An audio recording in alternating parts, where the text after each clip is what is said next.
Hey guys, just a reminder before we start the videos to like and subscribe so we can keep providing these great videos for you.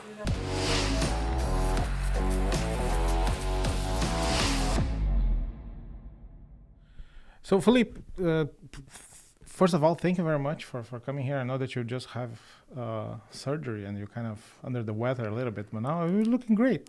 Well, I feel much better, but obviously I had a little bit of a tough time. There were some complications to the surgery. Yep.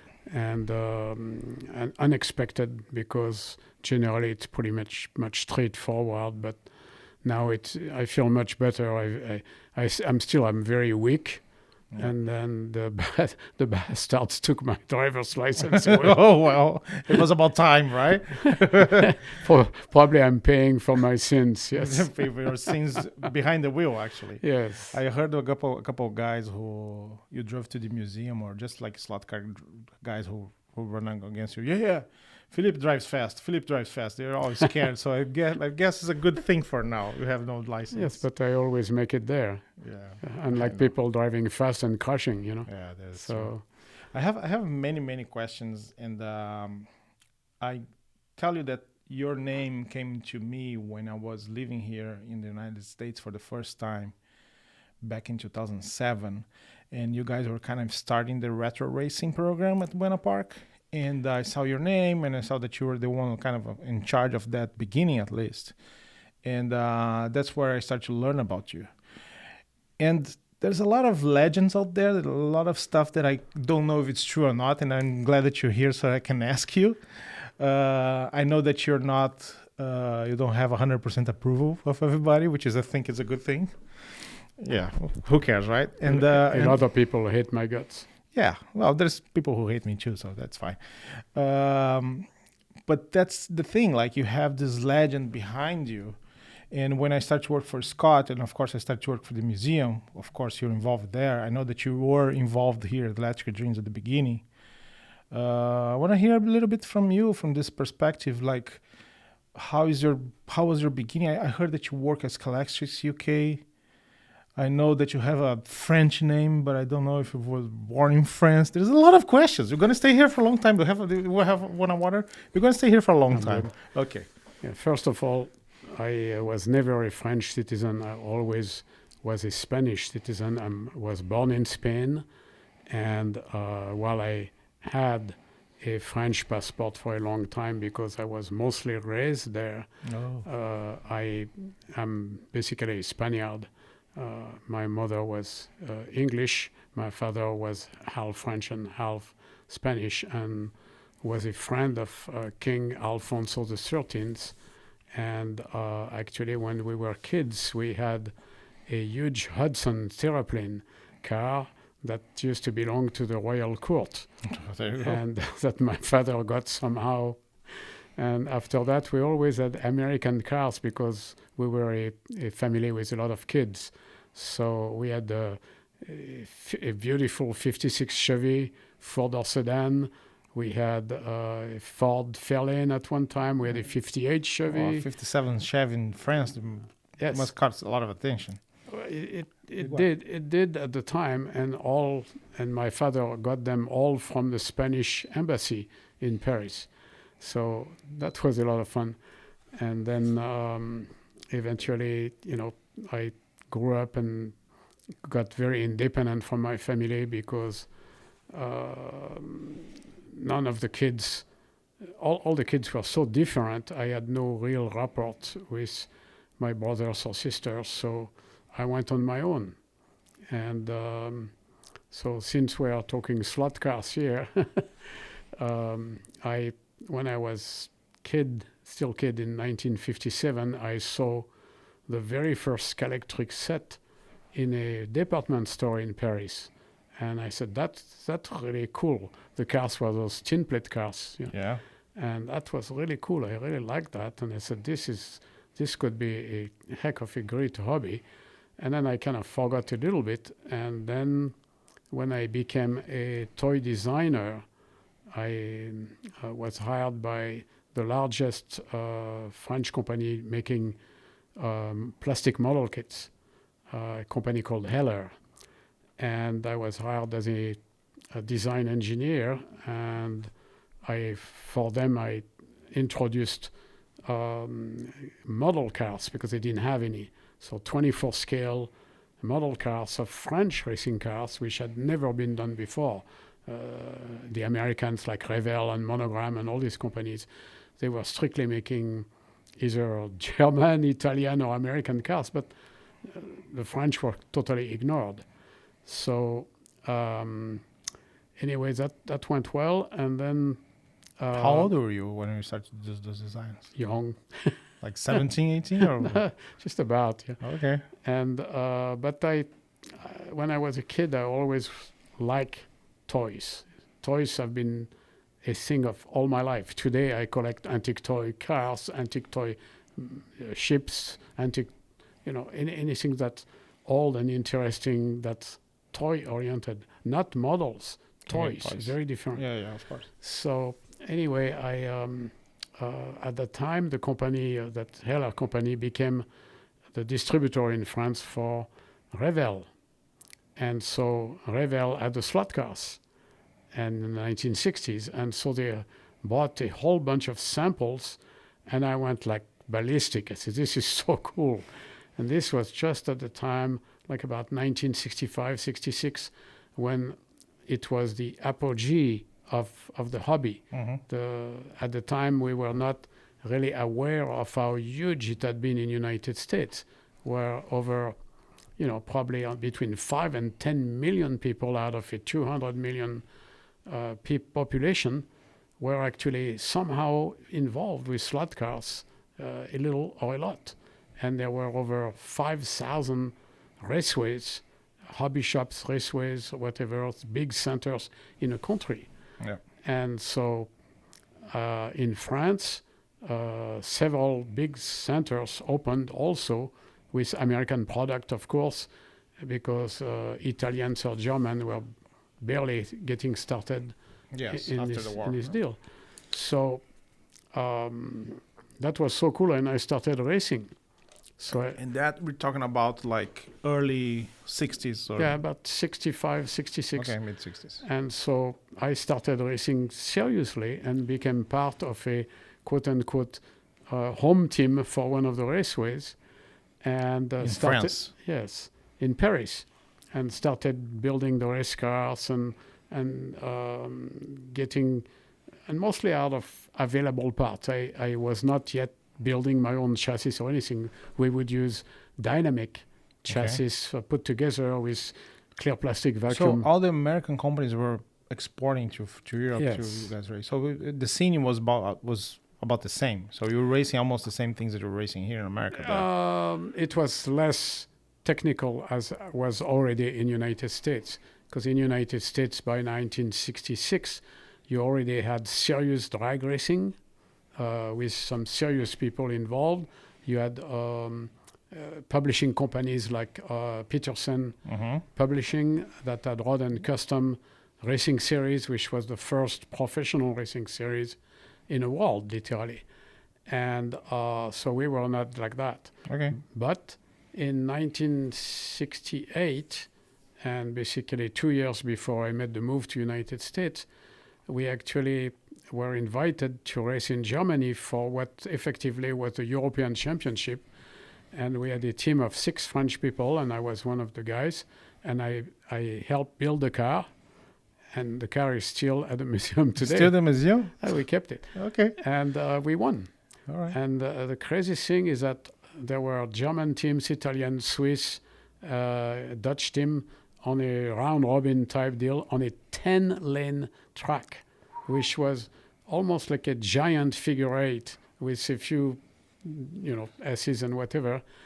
And the race was... That's a big track. Yes. The race was like a boat. Yeah, you bet. Did you use that track to come to America? Like a boat. I don't think we ever had 10-lane tracks in America. No, yeah. So this was a German-built track. And so there were about probably at least 100 racers there. And they fed us hot dogs with mustard and fries. Okay. And like for 53 hours, because that's how long it took to run the 1,000-kilometer race. And that was a championship. How many teams you have racing? Because if you have 10 lanes, only 10 we teams. had about like 12 teams. So you have to rotate somehow. Yeah, you rotate the teams. And most of the Germans were using Fleischmann cars from their kit. Okay. The Lotus 40s that they made. Plastic track, kind of. Yeah, Plastic plastic chassis. Yeah. But very good car. But with Mabuchi 26D motors, and it didn't last very long. So at the beginning, they were faster than us. We were using a little 16D with a Mura armature, Arco magnets. You remember those? Probably, yeah. And we had built a piano wire chassis, but no flip-flops or anything. It was plain rigid. And our body was a classic Stinger 2. That means a Stinger without the moving wing. one with the moving? Without the moving wing. And that's what we had. And of course, at the time, we were too dumb to figure out about spoilers or anything. So just slight wedge, and that was it, you know. So we were slower than the Germans, but then they started popping motors. Yes. Like there is no tomorrow. So it took to change a motor out of a Fleischmann or a Carrera car, it takes a while. It takes a while, yeah. So we started catching laps, and I think there were 30,000 laps or something out in a race, and we won by 2,000 laps. Oh God, that's a lot of motors they changed. Yes. So but you can't imagine a race like that. You have like a piano wire or hand-built chassis against a plastic German made. Yeah. The car is at the LASCM, and it used to be on my website, but my website is down right now. We are rebuilding it. So, but it's visible at the museum when you visit. You can ask to see it, and it's there. I'm going to take a picture. I'm going to post down Yes. on the link. We're going to make a link just to see that picture. You recognize it because we used a German can for the 16D made by Buller. Okay. And it's a kind of a dark maroon red can. Did you race with only one motor the whole race? We used one motor and two armatures. At one time, we stopped the car. There was never any brakes except for lane changes. Lane changes, yeah. So during the brakes, you were not allowed to touch the car. So when the race started, we stopped the car, took the motor apart, took the armature out, put the second armature in it, put new brushes, and it took us about 12 minutes to do the change, and we are back on running. And the first armature looked good. The commutator was not too eaten up. The brushes were about halfway down, and that was 2/3 through the race. Oh, okay. So we said, we're good. We're good. We're good to the other. Yeah. And those were silver wound Mura armatures. I think they were triple 30 or double 28, something like that. I don't remember. What is the name of the guy who built Mura? I don't know. Buller was a German company making electric motors. Mura was a German company. Yeah, Buhler. No, Buller. No, Mura. The Mura. We talk about. I'm making a confusion here. When you say Buller, you're racing the Buller motors over there. Yes, I mean the Buller can. I thought you were saying about Mura, like Mura, M-U-R-A. Oh, Mura. No. That's Mura was run by... Mura is a fantastic story. Yeah. George Mura had a son called Ron Mura, and another son that I don't remember his name, but he was a hot rod guy and won actually all kind of hot rod shows. And the family had an arborarium, they were selling gardening things and whatever. And at the back of the thing in San Jose, in San Leandro, in California, they had a building. And so Ron Mura got fascinated with slot cars by about 1963, 62, 63, and started racing in North California and started rewinding motors like so many were doing by the time. The first guy who did that was Gordon French. Okay. And you have those French motors that are white in color, and that he made that in collaboration with a trade ship company out of San Francisco. So anyway, Ron Mura started winding these armatures, and people wanted them because they were fast. So they started this little company on that building, and then it became big. Yeah. And they hired people, and at that time they had about 20 ladies in there winding armatures, balancing them, and they were actually balanced at trade ship, but they were preparing them, varnishing them, baking them, and step by step it became a good company. By 1966, they were producing over 1,000 motors a day. You know, and selling them like hotcakes. Yeah. And then eventually, Trade Ship got involved. They had a can that was much sturdier than a Mabuchi can, thicker Yeah. and more straight. And the magnets were kind of stronger too, right? It's so Mura. So the Trade Ship people offered the can to Mura, and George Mura said, "No, we don't need that," and whatever. But eventually, Ron Mura convinced George that we should really have this, and they modified the pattern on the top so that it would not look like the Trade Ship can. It would have two holes instead of a long elongated hole. And then they had a new end bell molded into a less meltable plastic than the Delrin used by Mabuchi, which was not very good. Okay. And so they started winding these things more and more radical with like 26 wire, 25 wire, eventually 24. And that's when the racing started really seriously in America. Yeah. And there were teams, like factory teams now of manufacturers, like Team Cox, Team Mura, Team BZ, and so on and so on. Yeah. And of course raceway teams. Sure. And that company lasts like good 25 years, right? Basically what happened is that it went very well until 1968, 69, when the hobby started tanking, and all what was left really was the pro racing.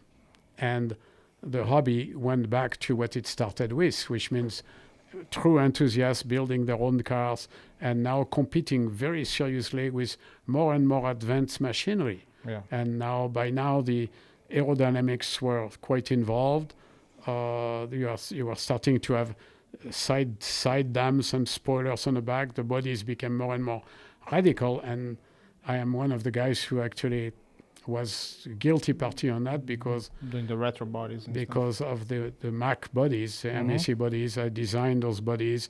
Lloyd Asbury, the former guy of Lancer, built them for me, and they started selling very well because they were so much lighter than a body on which you have to add all the stuff. Yes. You know, and so weight, top end weight became very important. The lighter the weight, the more weight underneath, and the lighter overall the car would be, you gain Faster speed. go, You yeah. know? But coming back to Mura, because I'm very curious about that brand. I remember when I started doing slot car racing back in 94, 95, Mura was still very strong.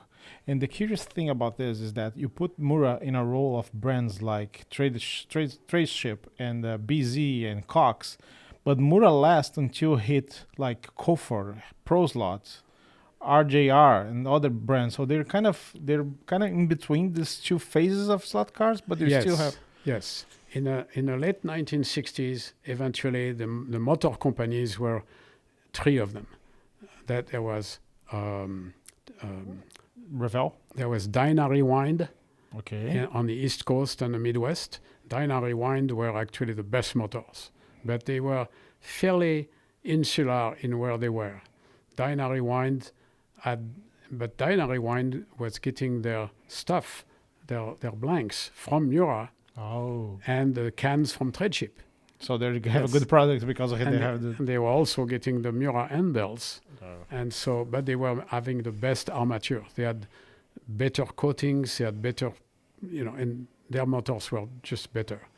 And then on the West Coast, you had Mura. And of course, Mura was selling to all kind of companies.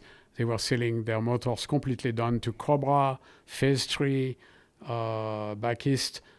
They were selling to all kind of small rewinders, also all the parts. They were selling to anybody who wanted them. And then on the southeast, you had Champion. Yes. And Champion was by far the largest of the three. Okay. Champion had more production than of anyone. What is the association with Champion and Parma? Champion eventually grew up to a certain point, and then the people who started it, they were basically having a big machine shop, and they started that in 1965 to help the son of one of the owners. Jim Williams was the guy who founded Champion. And then his son was racing slot cars. He wasn't happy, so they decided to make their own product. They had a machine shop. They had everything they needed. And then they hired Mr. Yo-Yo, Bob Rule. Okay. And Bob Rule is a guy who later had radio control cars and all kind of stuff. And Bob Rule became the general manager for Jim Williams. And Bob Rule made a deal to get his parts from a fellow, and I wrote the book and I can't even remember what's in it, but there was a fellow that was a broker. And so Bob Rule and Champion never knew where these parts came from. Cans, armature blanks, commutators, chassis and everything, they were all made in Japan. And I discovered that when I did a lot of research for the book. I started finding out, wait a minute, this chassis looks exactly like that chassis made in Japan. So it started tracing the things. And then Scott of the LASCM bought a whole bunch of samples, and including a lot of old Champion parts, when John Ford, who had bought the Champion company from Bob Rule in late 70s, early 80s, had all these samples, and all the samples were Japanese. So you match it right there. And so I traced that and found out everything was Japanese. So the advertising says Champion Motors made in America. That was a big lie. They were assembled in America. They were wound in America, but all the parts were Japanese. And so when I told this to Bob Rule, he was really upset. And I mean, totally upset. He would not even accept it. Yeah. And I had to give him the evidence, and eventually he realized that they had not been taken, but they were misrepresented what was going on. Oh, God. And so, and of course, you could have been sued for false advertising, deceptive practice, but, whatever. So Champion eventually went in decline, like all the other companies, like Mura. Eventually, Mura was for sale. George decided, okay, enough is enough. And so they put the company for sale, and Parma was very interested. But by that time, there was a fellow called Bob Green. Yes. Involved with Mura, excuse me. And Mura, all the stuff from Mura all the armatures were wound by Bob Green. Every production armature were wound by Bob Green. Yes. The famous Mura Green. Yes, and Bob Green was being paid by the armature. So he could wind about 300 armatures per week, which was a lot, And by the time the business has slowed down to that much anyway. So George decided to sell the company, but he also assumed that Bob Green would go with the company. And Bob Green said, no, absolutely not. Right. So there was a big fallout, and eventually another guy bought the company from George, and Bob Green was no longer involved, and the guy who bought the company had no real capital, could not get it going, and eventually it was sold to a Chinese fellow, and he ran it to the ground, and that no longer exists. But it was associated with Parma at some point, right? Or no? No, it never was. I have this in my mind. I think the products were similar then. No, the Mura was never a Parma company. In Champion. Champion was never a Parma company either until John Ford sold to Parma. And that was fairly recent, like in the last 10 years. Oh, okay. And because he was retiring, he was old. Yeah. And so I went there in New Jersey, visited him and his home, and he had a building where all the Champion parts were done, where they were vacuumed for forming the bodies. It was quite an outfit. Mm-hmm. And so for Scott, I bought all the vintage stuff, a lot of parts from the old 1960s, and I had dealt with Carl Ford before, because in 1965 there was a very special event that you find in the old magazines where they took 3 of the Champion cars, some Lolas and Ford GT painted in gold, and they did the 80 hours record on a on a oval track in Santa Ana, where the cars ran nonstop for 80 hours and and actually covered 1,000 miles. And that record has never been beaten, never been equaled. Oh, really? Yep. 1,000 miles 1,000 miles in 80 hours without changing anything. in the car. No tires change and no motor change of any kind, no parts. How big was the track? It was maybe probably 150 feet long. It's long, big oval with kind of two kind of half straight and then some a little bit tighter corners at the end. It had been built in a parking lot on front of Santa Ana Raceways. Yeah. And so That could be a challenge, huh? it's all described in the book. Okay. If you ever read the book one day. No, I did parts, but I don't remember that. Nobody reads the book. They would just Actually, Ed Shore read the whole thing. Remember Ed Shore? He read the whole thing, and he in 2 weeks actually he was. It's a big adventure. It's a big But adventure. many people don't But read the- it. They just look at the pictures. But 1,000 miles sounds like a good challenge for us. We have a big parking Well, lot. We have a big parking lot here. Yes, some people tried to do it, but their motors popped too early, so they would have to change motors, which take them out. To beat this record in the same conditions, they were using silicone tires. Okay. And the silicone tires lasted 1,000 miles, and all they changed are braided contacts. And that's all they changed. So 80 hours. That's a long time running. You know, when we were producing the TSRF cars, we did 24 hours test, and in 24 hours, the car we burned front tires. Because the car rests on the front tires. Yeah. So we had to change twice the front tires in the 24 hours. The rear tires lasted the 24 hours, and the braided contact lasted the 24 hours. But the front tires were the victim. You know. That sounds like a good challenge. Like I was always, like you have people doing Guinness Book stuff, like James May in the UK. He built like a slot car track around Brooklands. Yes.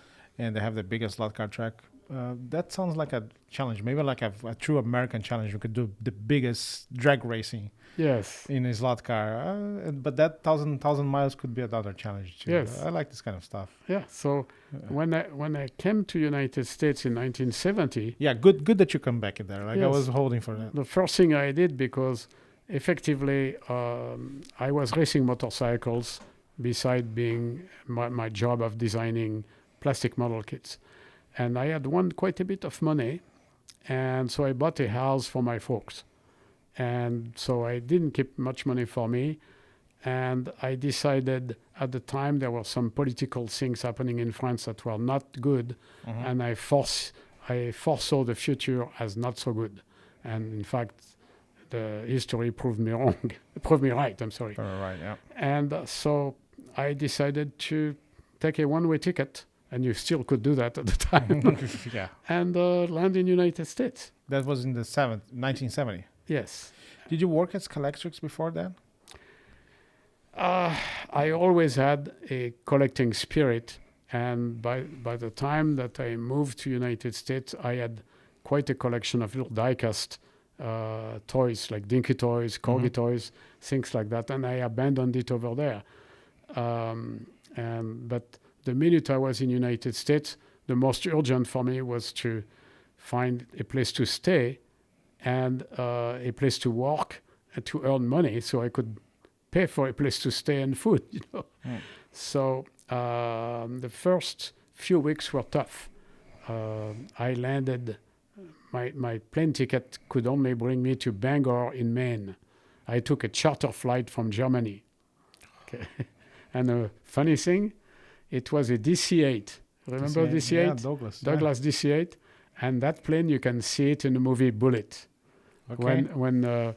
When Steve McQueen is running at the airport under aircraft and whatever. That's your plane. That very plane is there. That's the one. Philippe is there, going That's to the one. America. Yeah, because they only had one. That charter company had only had one. It was going Frankfurt, Bangor, Los Angeles, Bangor, Frankfurt. That's all it was doing.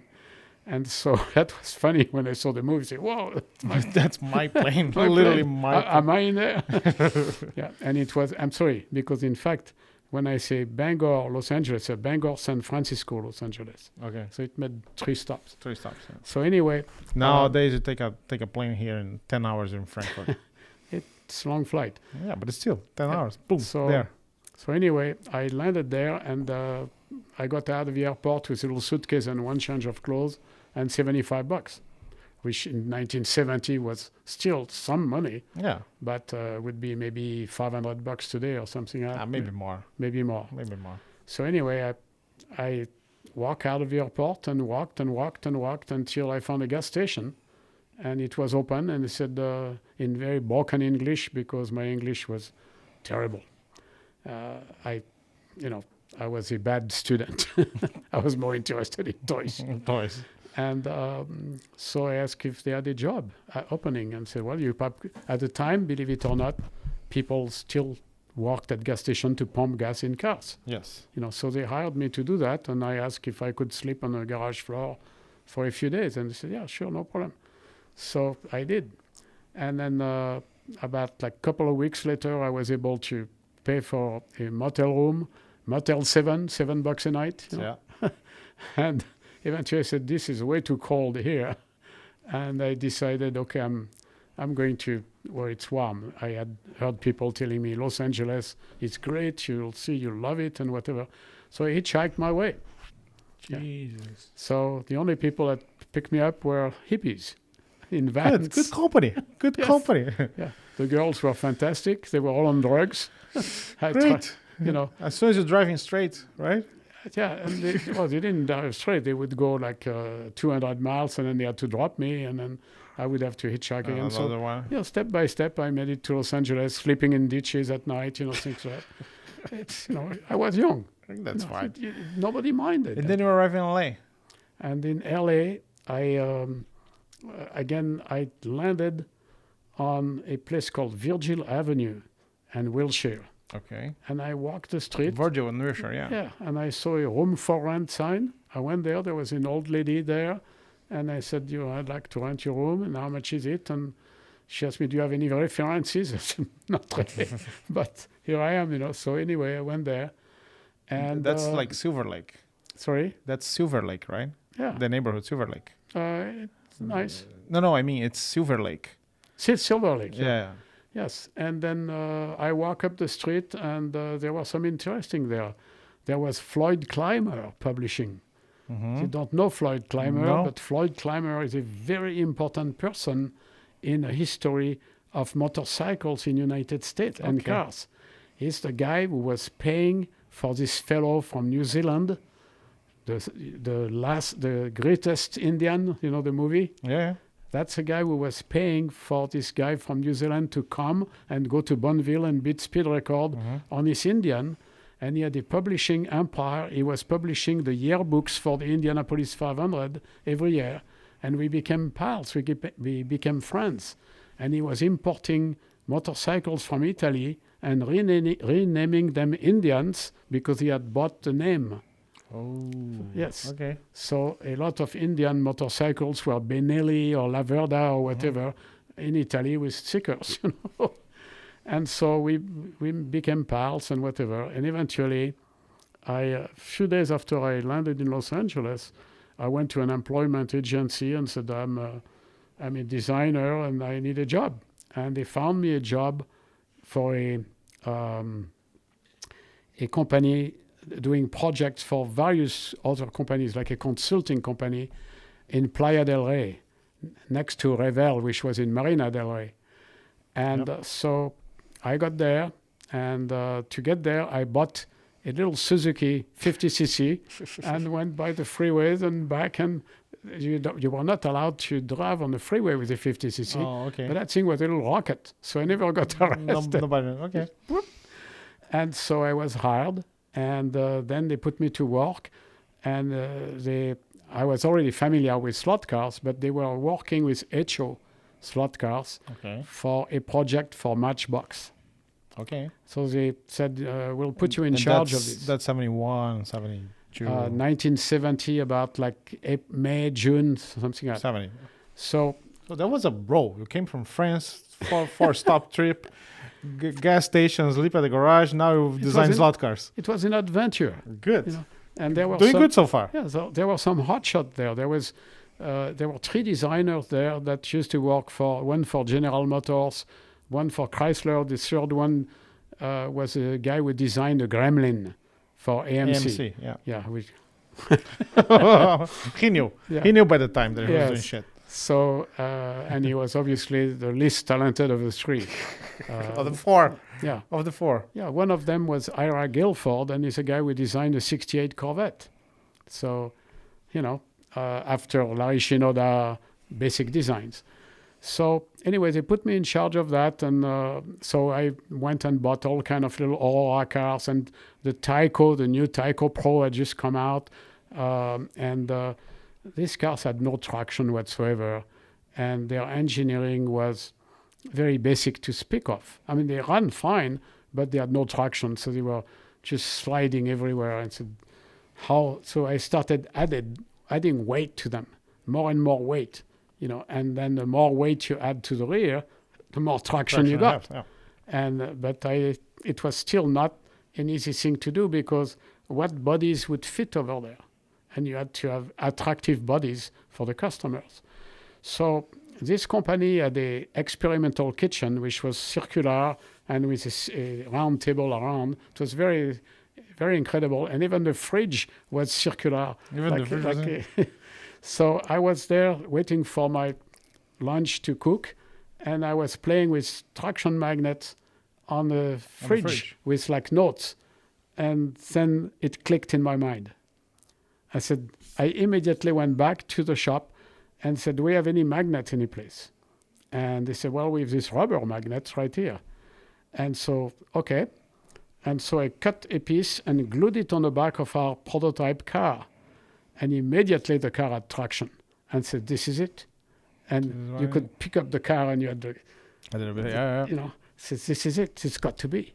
So we built more prototypes of it and effectively got the people from Matchbox, and they were absolutely enthused. They bought the whole thing, lock, stock, and barrel, paid the company, and went away.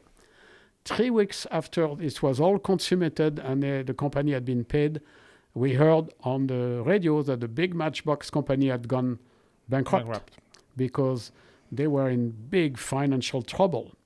And so when the company's assets were purchased, the new company dissed that set because they tried to narrow the field of what was making the most money for the company and stick to that, which were those little Hot Wheels like model cars, Yeah.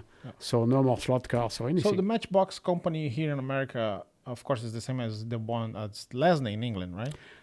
I don't know who owns them today, but it changed ownership about 4 times. Mattel owns. Yeah, Mattel Matchbox. probably, yeah. But the Matchbox company here in the 70s is the same Lesney on the 50s in the UK, right? Yes, Okay. yes. Lesney is basically a pre-war German company. Ooh. And all the toy manufacturers in Germany were in Nuremberg. Yes. And they were all Jewish fellows, and they had their circle of people there. There were Marklin, and there was Tipco, and all these companies making beautiful tin plate toys. But then in 1934, when basically there was this hunt for Jews, which was so stupid, but so many of them had to escape. Yes. And the German government took over these companies. Well, most of the people, the Jews that were making the toys, escaped to England. And so most of them went to create new companies over there. So Lesney is actually Moco, Maurice Constam. And the Moco was the company in Germany, but they renamed it in England Lesney because their partner there was Lesney. But it was really the German guys running the show. So they started making these little die-cast cars that are beautiful. 55. Yes. I have the first 45 cars. Yeah? Yeah, I have the first. You have the boxes with it? No, just the cars. They're in bad shape, but they are the original ones from the first series. Well, the original ones, you can still buy them fairly cheap depending on what it is. The rare ones can be expensive. with the gray wheels. That's the ones they're looking for. Yes. The thing is, I have a kind of connection with Lesney. I don't know why. That might sound a little blasé, but I was in London and I was having a burger with a friend, and then we were just walking around the river, and there's this old building with a little plaque in the front, plaque in the front saying, "Oh, here's the first factory of Lesney." I said, "What?" I Huh? couldn't figure out. I started to take pictures of the building, so I was just passing by and, Yes. and I saw Well, that. that was Maurice Constam, and one of the sons had another company that was very important in slot car racing in England called Rico, Richard Constam. Yeah. And Rico, of course, you are familiar with it. In the 60s, they imported chassis from Japan, manufactured mostly by this company called AYK, Okay. Aoyagi. Okay. And so they bought the chassis, they I made their think own we vacuum. have those for sale here, actually. Yes, We have a couple of those for sale. yes. And so they made their vacuum form bodies in England. And then they bought The chassis from the Japanese. motors from Mabuchi and other companies, and then made kits. And they are pretty nice, The actually. mini cucaracha, right? The 1/32 scale Well, cucaracha. Not that one? no, not cucaracha. That's strictly Cox. Okay. No. But anyway, they were very successful. And then Richard Constam also imported plastic model kits from Japan. And then the company lasted a long time. And I think may still even exist today. You would have to check online for Rico. Okay. You know, and that's the same family.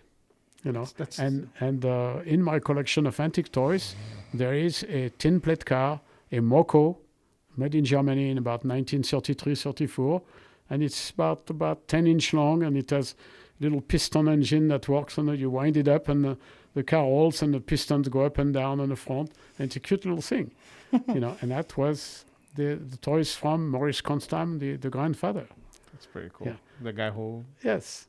become Lesney, Matchbox, Mattel, Hot Wheels, Yeah. whatever. So anyway, after this bankruptcy, I quit the company and went to work for Reagan.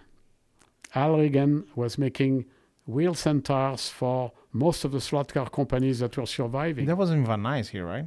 They were in Torrance Torrance. on Rosecrans, not too far from here. No, here. Okay. Yes. And then there was that big earthquake in February 1971 that scared they scared the wits out of me. I was so afraid. It happened like at 6 a.m. in the morning, and I couldn't control it. And it You were was afraid really of the bad. earthquake? Oh, it was the worst earthquake that California had in 75 years. You know, Okay. bridges fell. I mean, in Los Angeles, it was very bad, especially in the San Fernando Valley.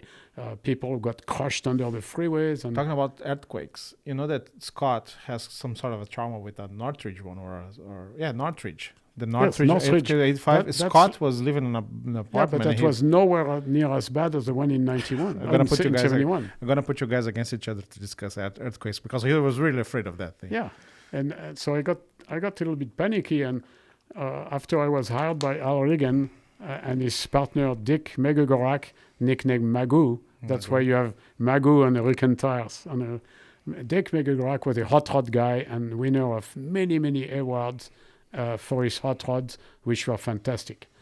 And so they had this slot car company, and it was still going downhill as far as the business. And so they asked me to design an HO car, but they didn't want the magnet traction at all. Okay. They said that it's going to ruin the hobby. And I said, what kind of stupid idea is that? So anyway, They're not that far behind, right? It's Well- kind of it's. well, I think the home hobby.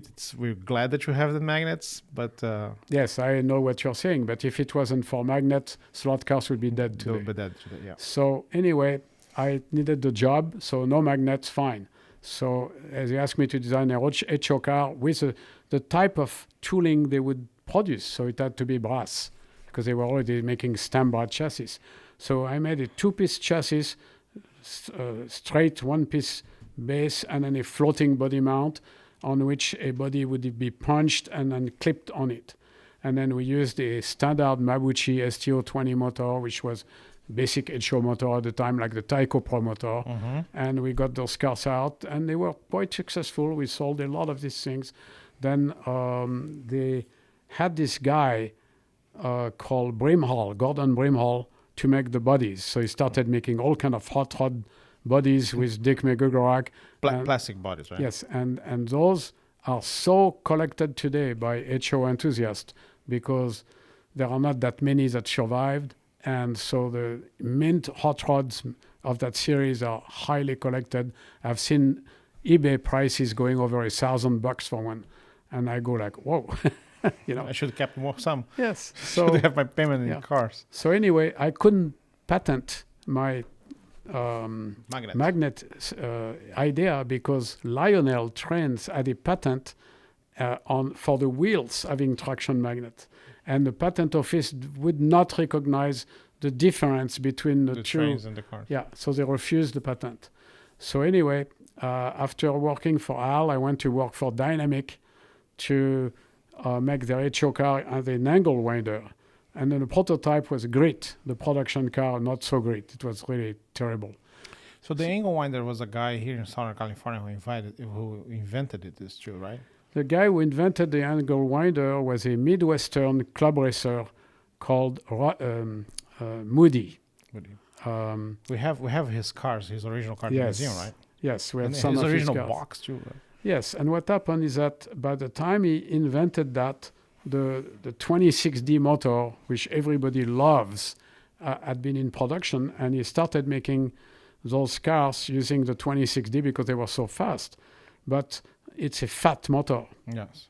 So on a 30-second scale, which the club racers were using in the Midwest, you could only put it in line, and then it would interfere with the body. It was not really good. So he figured out if I angle the motor, I can run smaller pinions, smaller gears, and smaller tires. And so he built the first ones like that, and they were incredibly successful, started winning all kind of races in the Midwest. It's Roy Moody. And the guy was pretty intelligent. This is the guy who invented the tie wrap. You know, the plastic tie wrap that everybody uses today. Yeah. What do you mean by tie wrap? The tie wrap is the one that you hold electronic wiring with it and stuff like that, you know. You have this nylon little long thing, and then you put it through a hole, and it pulls, and it locks in place. Oh, okay. Oh, okay. A tool. Yes. Yes. Yeah. What do you call that? I don't know the name, but the one that you use to take the oil filter. Yeah, it's a tie wrap. Yeah. Okay. So he invented that, and he made huge royalties for the company. Good. So he retired and started building quarter-scale radio control dirt cars, and built his own covered raceway and played with his friends for the rest of his days, building these cars and racing them with big gas engine, 0.6 cubic inch, you know, and radio controlled and having fun. So this guy, so the design of the Sidewinder or angle winder came because he needs to fit better the body. It was just like... No, because, that and having smaller tires. Okay, so he was thinking about performance. Yes. So he started these cars, and then they sent 3 cars, I believe, to a proxy race back east, where some of the guys like Howie Ursaner and Sandy Gross, which were at the time Team Cobra, the hot shots at the time, the Gold Dust Twins, they used to be called. Gold Dust Twins. Yes, and because they were spraying gold dust around them. So anyways, they ran those cars in a proxy race, and they said the motors were too slow because they were still stock motors, but the cars handled better than anything else. So that was published in Model Car Science and Car Model at the time. And so this guy called Gene Husting, who was a drag racer and who had at the time the top speed and and the lowest ET elapsed time in drag racing and slot car racing, and a record that lasted 19 years, by the way, went road racing and built this angle winder car, which with the motor built in the chassis, and fortunately we have that car, and he started racing, and immediately the car was very fast, and he started finishing second or third in warm-up races for big races, and he couldn't drive his way out of a paper bag, but he still was doing very well. There, yeah. So pro racers like John Sucris and John Anderson got interested and said, "Can you loan me this car and I'll race?"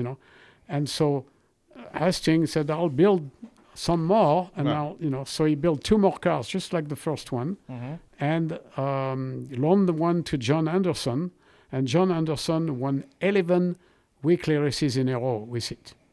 And still the pros wouldn't do it. So it's going fast because the motor is a rocket, but they wouldn't build it. And then John Sukris started realizing there might be something about the handling of the car, because Gene kept telling them it's going faster because I'm coming out the turn so much faster, so I reach my top speed much quicker than yours.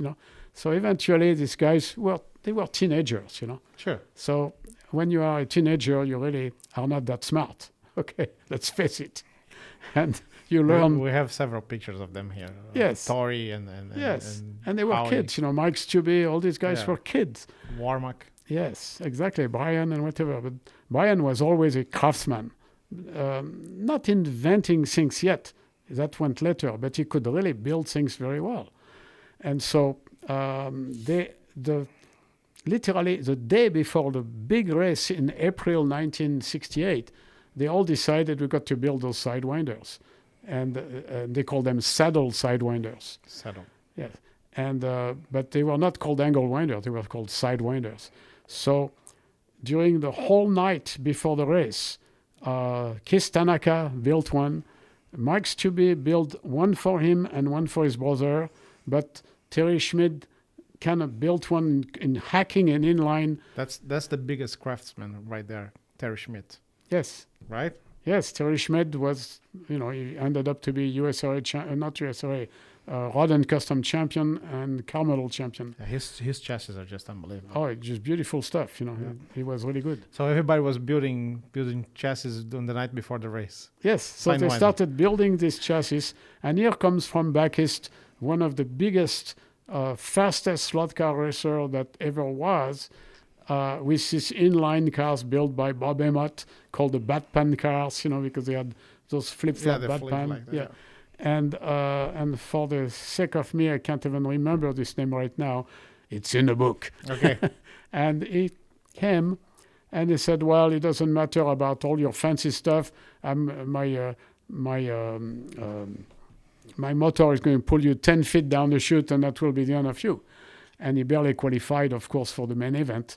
And of course, the Sidewinders just killed everybody. Keith Tanaka led for quite a while, but then started choking because he couldn't stand the pressure, So eventually, Sukris then led and then blew a motor and then changed the motor, and then Mike Stubbe ended up winning it, And that was literally a revolution.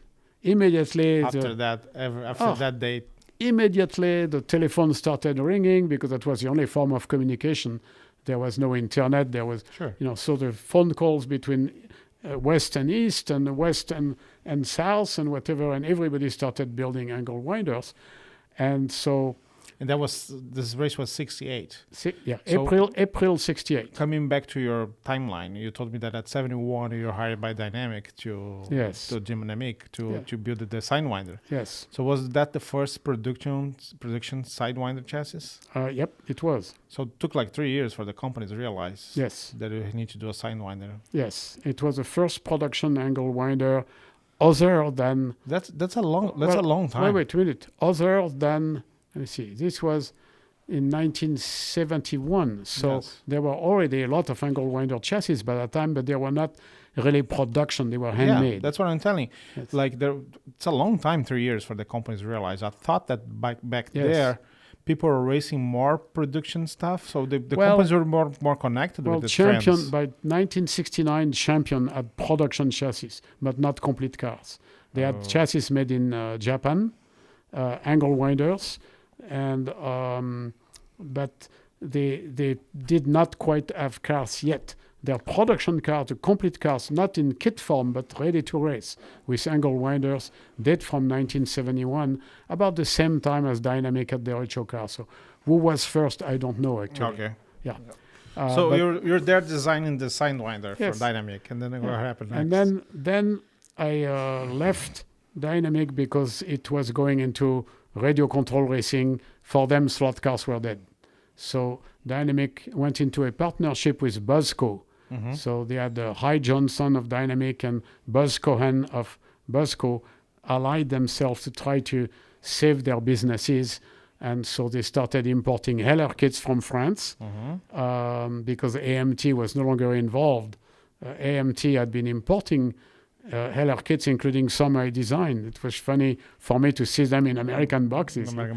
So anyway, what happened is that I decided to go pro racing.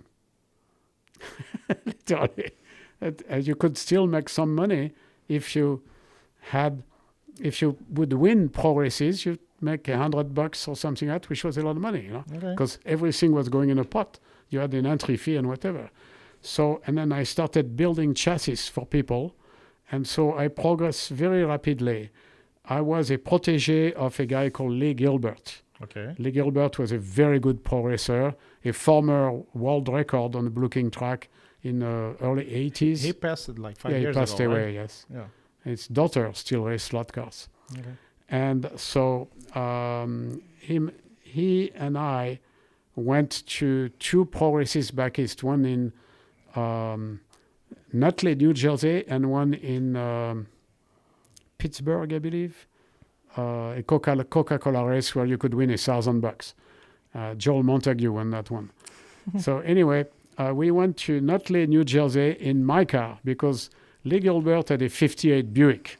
Okay, that's not going to make it. That's not going to make it. There is no way that thing was going to make it. So which car were you driving? Well, just wait. And it was... wait. Wait. And he was going almost through a divorce. His wife would not even talk to him anymore. You would walk in his apartment, and it was a crunchy carpet, from cuttings from piano wire and whatever. Crunch. I know. Terrible. Believe me, I know. Yes. So I had a Honda N600. Okay, the small one. The very like small a Mini one. Cooper. Yeah. Yes. Oh, and God. 600 cc, 2-cylinder, air-cooled, effectively a motorcycle engine. Yeah. So we decided to go to Nutley, New Jersey in that car. That's a horrible trip. And the guy is having a fight with having an argument with his wife. Oh my God, that's a horrible. Yes. Oh my God. So what happened is that we took the back seat out because these cars had a back seat. I know. You could actually put 4 people in there, and comfortably. So we put the back seat out. Not comfortable. No, it wasn't bad. Well, it wasn't bad. Okay. So we took the back seat out, put the 2 slot car boxes there with all the stuff we needed, and here we go to Nutley. So it took us. I mean, you remember the coast 2 months. You remember the coast to coast. What was it called? The race. Gumball. The gumball yeah. race or whatever. Well, we did it. They're doing 34 hours now. Yes. Well, we did it in 53 hours in that car. Okay. Yes. Okay. And at the time, you only had part freeways. The freeways were not all completed. Yeah, that was a good time. Yeah. So anyway, Oh God, that's a horrible trip. And so non-stop. One was driving, the other was kind of sleeping, and then why you guys were in a hurry? Can you leave like a 1 day earlier or so? Well, Lee Gilbert was never on time for anything. Oh, okay. Yeah. And so he had built 2 cars. One for me, one for him. I would run in the amateur class. He would run the pro. He would run the pro. And so we arrived about midnight around Memphis, Tennessee, and then the car starts running on 1 cylinder. Boom, boom, boom, boom, boom. We lost a cylinder. I said, oh, that's not too good. So we had a gas station on the right side, and at the time it was freeway, but you could come out. Mm-hmm. So we pull right out. It's about midnight, and there was this big Shell station, and just as we pull, the light goes off. So the guy saw you coming, just like, I don't want to deal with those. So there was this big, nice black gentleman, very big guy. They said, hey, I'm going home, guys. So it's too late. I said, please help us. We need some help. So I handed him $5, which was at the time good money. Say, okay, I'll wait 30 minutes, but no more. Say, okay. So we take the spark plugs out of both cylinders, and one of them is melted. Say, okay, that's not a problem, but it's a 10 millimeter spark plug. Where do you find a 10 millimeter spark plug in Memphis, Tennessee, or anywhere at the time? So we have to repair the spark plug. So we take...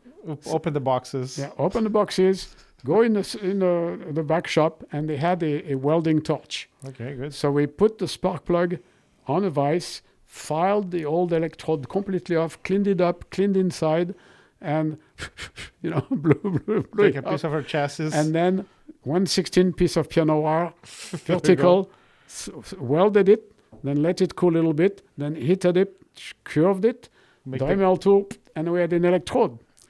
And we didn't have a hope and a prayer. We put it back in the car fired right up, and that plug lasted all the way to Seattle when we went across, and then we bought a new plug at a Honda store there. and I still have that spark plug. So that was your trip back to LA. It was we went from Los Angeles to Nutley, New Jersey. New Jersey, we did a couple of races in New Jersey, okay. and then went there to Seattle, where I dropped Lee Gilbert, and then I went back to California. So it's almost via Yellowstone. Yeah, 6,000 miles. Yeah. So anyway, we arrived to Nutley, and they are already and we arrived to the store, and we park, and there is this blue cop car right behind us with the lights, and we had California plate. We had a paper plate on the window. I said, your car has no license plate. What the hell is that? And start yelling at us and said, look, we just come from California. This is registered car. Here's my driver's license and this and that. My driver's license was a French one. Oh, God. Well, it was still allowed at the time. Oh, yeah, but still. So anyway, it's start more screwing complicated. around. Said, and by the way, what kind of car is that? Did you build it yourself? Did you get yourself? Well, the spark plug, yes. So nobody had ever seen a Honda. Oh, yeah. So anyway, we made it to the store. They had started qualifying. So he said, please, we come from California. Can we enter? Oh, you came right at the race was started? Oh, God. Yeah. So we had no practice, no anything. So somehow Lee had a very good car, made it to the main. And so did I. Good. And so he won the pro, and I won the amateur race. And we literally killed them. We took all their money, And so... Well, on the balance of this trip, Yes. you kind of... Yes, absolutely. Right. And that's where I met all these guys, Bob Emott and Ernie Provetti, and Jan Limpak was already there. Limpak, huh? Joel Montague, all these pro racers that became quite famous after that, And so I had won my first race, So I came back to California, and I was immediately named semi-pro. I said, people, please give me a break. So the next two races, semi-pro, I won them.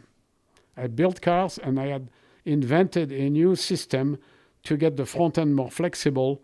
Where I saw that spring, that beautiful spring system. Yes, that you it have was there. spring-loaded, and there was a hinge on the center. Pretty much like later they had the hinge. Using the small aluminum wheels. Yes. Kind of sideways with a lot of camber. Not quite yet. That was before that. We still had a solid axle, but from the solid axle tube, I had a hinge that was pushing on a drop arm, and so the wheels could go up and down the center section. That gained almost a quarter of a second on lap time. So and then I had already my aerodynamic bodies that I had devised with MAC, and so my cars were really fast. Good. And so I was not the best driver, but in driving nice and easy, I could still win. So I won the next two, and they bombarded me pro, So there were a couple of pro races where I finished third, fourth, whatever. And then the next one after that, I won and beat the Stubies.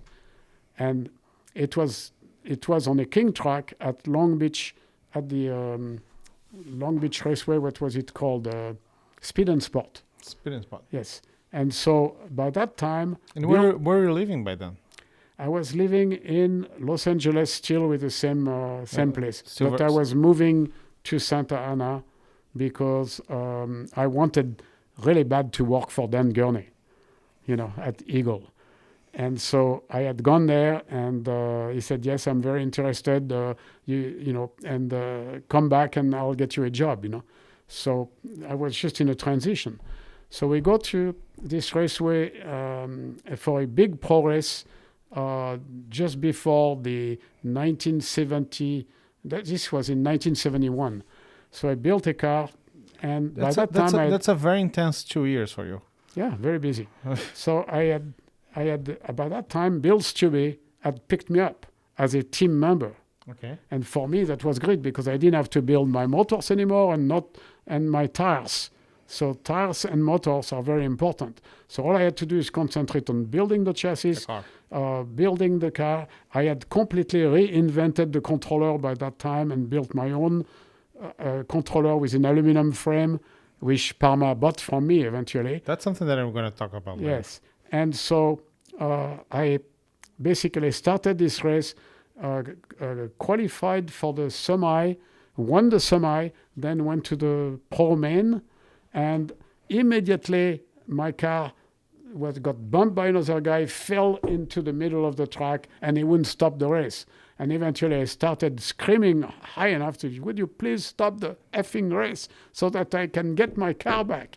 You know, so they were a little bit upset at my swearing, but they fished the car and put it back. Was I English swearing or still French? I lost 7 laps. Okay. So I got back every lap, and in the last segment, with about 2 minutes to go, I passed Mike Stubbe and won.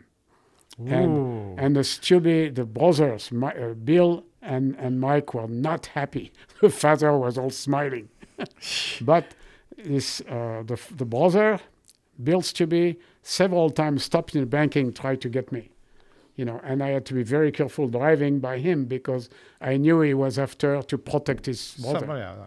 Team race. Yes. Is Bill still around? No, they all died now except Mike. Mike, yeah. Yeah, Mike is still alive.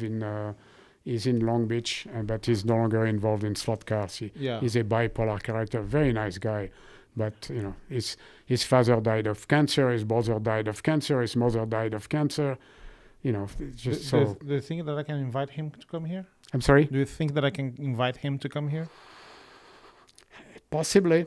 Yeah. He hated John Sucris, and there are good reasons to hate John Sucris because John is no longer with us, but he was not the nicest guy in the world. Well, but John's not around anymore. Yeah, no, but you cannot say anything bad about dead people. You know how it is. Oh, okay. So I heard stories that he converted to Christianism or something like that. It was a religion-related stuff that he stopped racing. John was not John. Mike stopped racing. Mike stopped racing because Mike is very influenceable, and he also unfortunately got influenced by the guy who co-owned the associated company, called a Chinese fellow called Lee Urada, a Japanese fellow. I'm sorry, and Lee Urada was into cocaine and weed and stuff like that, you know, and he talked Mike into it, and Mike became a little bit addicted to that stuff, and it took him a long time to clean up, you know. And eventually Gene Husting bought that company, bought Lee Urada's out of the company and became partner with Roger Curtis, and it became Associated Electrics, making the radio control cars. And then Gene and Roger sold the company to a South Korean outfit, and it's still right there in Irvine, I believe. And the son of Gene Hastings still worked there. So anyway, by 1972, I won enough races to be USRA champion. Let me tell you one thing. I'm very impressed in how you keep in the timeline, because I'm the one that's supposed to bring you back to the timeline. So I'm not doing nothing. I don't need to be here. Yes. Just go, Philippe. Yes. But I think I have so much stuff to ask you. And we stopped in 72, and I still have to go for the Parma handle. And we need to cover the whole book and the association with Scott and the museum, and also the way that you are the founder of Electric Dreams. You started the Electric Dreams business, and this is the kind of stuff that I need to know from you. Well, I started that because after I was done with slot cars and everything, and after I was done for good, I went to work as a design engineer for the Cox toy company, and I stayed there for almost 4 years, and I became their manager of research and development. And then the company at that time was no longer owned by Leroy Cox, and the people running the company were running it in a direction I did not like. So I left and founded my own company, importing racing wheels for like real racing cars out of France, And these wheels already had a good history, and eventually importing the Stand 21 racing equipment with a very progressive company that makes literally the best stuff in the world to this day. And so we established this company, and by 1995 I sold it, the Stand 21 part back to the French, and the wheel company to somebody in San Diego, and that's still running that company. I don't know how, I don't care. And so I had nothing else to do, and I was bored. So I said, you know what? I love the old slot cars. I was starting to go to vintage shows and Smap Meet and whatever and see old slot cars from the 60s. And I had a great time in the 60s. It was absolutely great, you know. So I said, why don't I start collecting these things and getting a business out of it? So I founded Electric Dreams, and it became pretty big because by the time I sold to Scott, and that was in 2006, seven, something like that, I was selling $400,000 for the slot cars per year. For a single person, it's not bad, you know. And the profit was something like 80%. Yeah. You know. And I had but then you're selling only vintage stuff that you were fixing and putting back together, right? Well, I learned very quickly, and I relearned something that I had forgotten. And so I was able to buy entire collections traveling. I remember once we went with my wife to a place in Carmel, and a guy had a huge collection. So we had rented a long van, and we filled it up to the point where my wife had to drive back home with stuff on her knees in a footwell, because everything else you couldn't put a cigarette card in it. It was full. You see how funny the story begins to continue, right? A couple of months ago, I bought a collection like that for Scott for Electric Dreams, and I took the van, which is a long van. Yes. And it was a Sunday, and my wife was with me, and she was also carrying a box because the van was full. And welcome to the I swear club. to you, like a year ago, maybe. Yeah, welcome to the club. Yeah, there you go. So we did that for a while, and then one day Scott walked in and said, I'd like to buy some slot cars. And I said, sure, no problem. That's what we're here for. So he started making a pile of stuff that like this and that. And that's the way that you met Scott for the first time? Yeah. And you have a store that you can walk in? Or yeah, I had a store. You could walk in. And where was it? It was in Santa Ana. Okay. And it was a nice store, well presented, front office, everything, you know. And the stock was on the back room, and, you know, it not as elaborate as this, but nice. Oh. And that's 30 years later, so. Yes, of course. And so he asked me how much is all that, and he had a big pile. I said, yeah, that's $25,000. I said, so he said, how much for the whole thing? Okay. And I said, well, if you're serious, I can compute that for you. It's going to take me a couple of days because I'm not, you know, computers were not quite in the system yet, you know. So I said, give me a couple of days, I'll give you a number. So I computed it, and I knew he was going to want a serious discount, so I made sure that I was comfortable with the amount. And so I came up with the amount and said, that's how much. And I said, okay, done. It sent a truck, pick up the whole thing, and paid. And so then he asked me, you know, to help him build the best collection in the world. And I said, okay, I'll help you. But at the same time, I've got to make a living. So I kept selling it. And then he sent me his lawyer and saying, you have signed a contract, and it says right there, you can't be in this business anymore. I said, but yes, I can, because you cannot legally remove the way of making a living to anyone. Yeah. Okay, so your friendship started with the lawyer. It started, yeah. So eventually I tell the lawyer, look, I don't want any trouble. Just tell Scott whatever he wants, he'll get. And so Scott came back a little irritated, and he said he went back to my new shop. I had moved by that time, leased some space someplace else, and he went there and bought the whole thing again.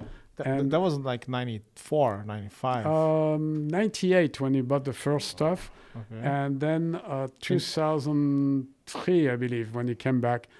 And so I sold him anything he wanted. Big money, because the pieces were very rare and they were expensive. and there was no way I was going to let them go for cheap, and it didn't seem to mind about the prices. So he kind of started the museum and the store at the same time. By that time, he didn't have the house in Los Angeles. He had the house in Santa Monica. Oh, okay. And he had a track there that a guy from Seattle had built for him, and that guy is a real flake. And I don't know that. yeah, Right. it doesn't matter.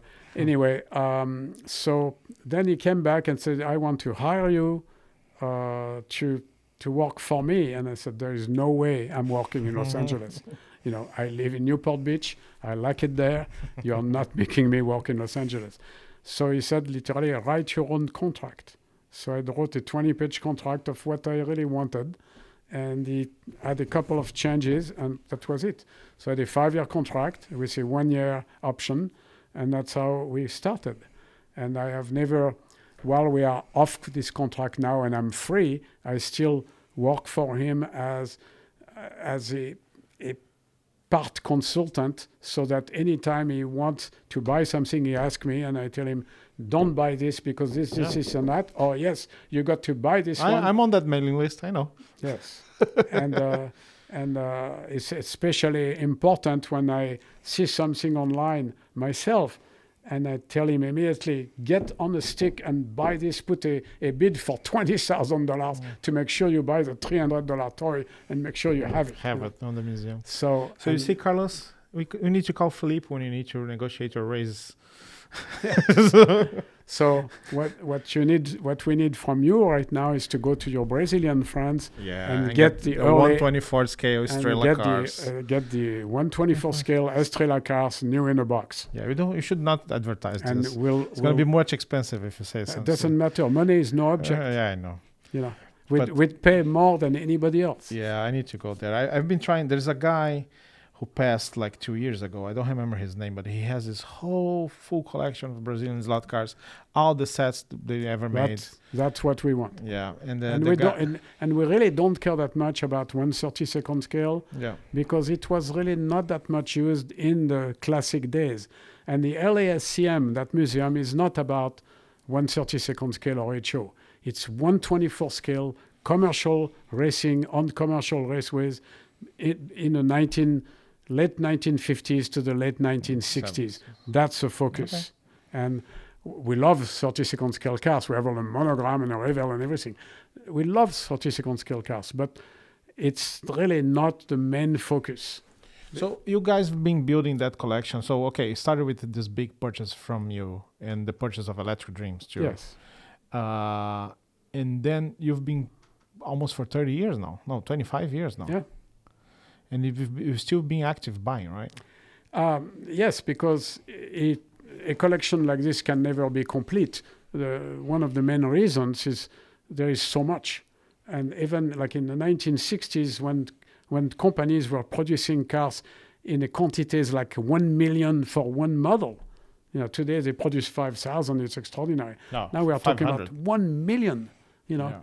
Well, to be fair, I think now we have more things being produced than 10 years ago, at least. Maybe, yeah. Maybe 10,000 units, maybe, or let's say. No, I'm not saying about volume because they're making 500. No, I understand, but I mean, like one particular mold will make different cars. Yes, different levers. So, yeah. Yes, you can have 25 or 30,000 cars produced with different liveries. Yeah. Yes. Yes, I understand that, but. At the time, like when Cox made the Chaparral 2, for instance, for Jim Hall, literally, and in cahoots, Jim Hall got more money on royalties for that car than any amount he got from Firestone tires or Shell or Bosch. That's kind of crazy because they have the Cox livery, like Cox sponsorship on the car that they're making as a slot car. Yes. And if you grab a slotted car, they have the Chaparral with the Cox written on it with another brand. It's just like non-stop. Well, Jim Hall, by the way, loves the book and loves the two books. So I have both of them with his signature on both, but a very nice dedicacy to me. Slot car dreams. Yes. Is that part of the contract when you made it with Scott? Yes, it was part of the contract. Part of the contract. So yes. the book was planned 20 years ago. Yes, but things happen like this. First of all, in 2008, you had the big collapse of the economy, effectively 1 year after we got started. That means that Scott had to take care of his company and had no time for slot cars or whatever. So that part of our contract was set aside, and it put me back financially behind, but Scott made it up, no problem. Scott is absolutely straight, okay? I know. He's a straight shooter. So I've been working here for 3 years now. Yes, exactly. And it's unusual for people who have a lot of money to be straight shooters. Yes. So he's a very, very correct person on this level, and I have a lot of respect for him for that. Of course. Despite the fact we have our dispute to this day. To this day. Yes. Okay. Yeah. But I think you guys created a good friendship. Well, he always speaks nice things about you. And I consider it as a very good friend, despite the fact there is always a barrier of some kind. Yeah. Because he's such a different person from what I am. And his interest, we have mutual interest: racing cars, racing bikes, slot cars, plastic model kit. That's a very common interest. But I have so many more interests that he doesn't know of, you know, and that he couldn't care less. Well, but that's I think that's the distance that we have to have from a guy who you have a contract with. Yes. Like I believe that I have a lot of common interest with him, and I'm not available to share, because if I have the time with him, I'm going to be sharing work and stuff. Marco, he likes you. I can tell you. I don't thank you. I hope. Yes. So. Well, he doesn't like me that much because he didn't came here yet. I've been inviting, and he's still like, Yeah. So if he really like me, he will come, right? Yeah. So when I quit slot car racing in 1973. Oh, you're back to the timeline? Yes. So in 1972, I won the USRA championship with the slot cars, and my cars were obviously better than just about all the pro cars in America, whatever they were from back east or from the West Coast. A lot of people were copying my cars, and when I would sell chassis or complete cars to people all over the United States and in Europe, they would win with it. They were very good cars. And then I decided this is really antiquated, the whole chassis design, and I decided this is not good. I think I have a better idea. And at the time, every pro car had a drop arm. Mm-hmm. Every single one of them. That dates from the early 1960s, from drag racing, and then the more I stiffened the thing, the better the car was. So I said, why having one at all? So I started building center section with a drop arm solid, well soldered on each side, and then have front wheels completely independent, by having double A-arm construction, just almost like a real race car, and wheels in an angle and with a slight toe in. That's the one that I saw the pictures. Yes. And why would that be? Because if you go into a corner, those cars were heavy. They were like 3.5 ounces, almost 4 ounces. And so, because the motor are big, and you cannot change that yet. That was the Mura 2 holes with like a dissipator. They would be Mura cans and armatures built by various people, from Bob Green for Mura to the checkpoint armatures for mine. Is Bob Green still around? Yes, he's in Oklahoma, and recently he actually donated his winding machines and a couple of other old things to the museum. It's there. Cool. And believe it or not, it's so primary. I can't believe he wound so many thousands of armatures on such so crummy. This is the main man for armatures, right? Yep. Bob Green, Mura Green, and RJR Green. Yes. Yeah. Well, RJR Green has nothing to do with Bob Green. I'm sorry. Yes. It's green. Call it green. So effectively, he was really the first one to align the wire in such a way that not only was it pretty, but it could pack more wire per pole. And at the same time pack it up toward the center, so that the flywheel effect would be limited, and you could have much better braking. Very nice. So the guy is pretty smart, and he figured out a lot of things. But at the same time, he's a simple man with simple ways of doing things. Yeah. And so what happened with Bob Green is simple. In 1968, when Mura made their own motor which broke with Mabuchi. It's the same size as a Mabuchi 16D, Yes. but with a thicker can and whatever. Well, what happened is that Bob Green did not like that, having a can where you have to shim the magnets because the magnets that were available were too small for the can. So you had to put shims behind it, and on top and the bottom, the magnets were floating in it. And so that's where they had Mura, the can inside the can, you know. And but it was kind of a sleeve. I remember that. Yes, that's a terrible thing to do. So Yeah. what did Bob Green do? He made a tool to form a smaller can where the magnets could go straight in without any shims. That's the birth of the C can. And so what happened is that he made them by hand, and then at the time there was a very important person in pro racing, a vice president of United Fruit Corporation called Bruce Pascal, a true enthusiast who was financing people to go to race in Europe. When Bob Emmott went to win in London at Tottenham in 1970, his trip was financed by Bruce Pascal because Bob Emmott had no money, like no pro racer had any money anyway. The only ones that ever made any money in pro racing are John Sucris, Yeah. because of his arrangement with Mura, and Howie Ursaner because of his arrangement with Cobra. And all the other ones were like me and, Trying to get it. scratching. So Pascal was the guy who was sponsoring the races over there, right? Yes. Is that the guy who was connected with Formula One? Bruce Pascal, what? Connected with Formula One? No, No, it's not the guy from MoneyGram. The guy No. who is sponsored. You know what I'm talking about, right? No. No. There was a guy involved in slot car racing who was sponsoring big races and give prizes and bring people from here. And at some point, he put some money on a Formula One racing team that lasts like 3 days. That's not Bruce. Okay, sorry. Okay. Bruce basically was an agent for United Fruit, and he was working all South America to buy pineapples, bananas, and other exotic fruit from effectively dictators. So he would go to Guatemala, find a local Marxist dictator there, and negotiate prices with him to buy the fruit. And basically, negotiating means he was told, you buy the fruit for that much money or you don't get the fruit. Okay, so United Fruits, is that the company who Brian Warmack took a boat to go to Monaco?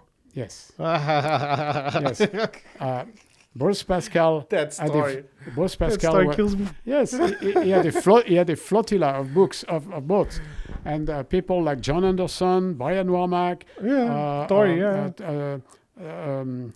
Bob Emmott traveled on those banana boats.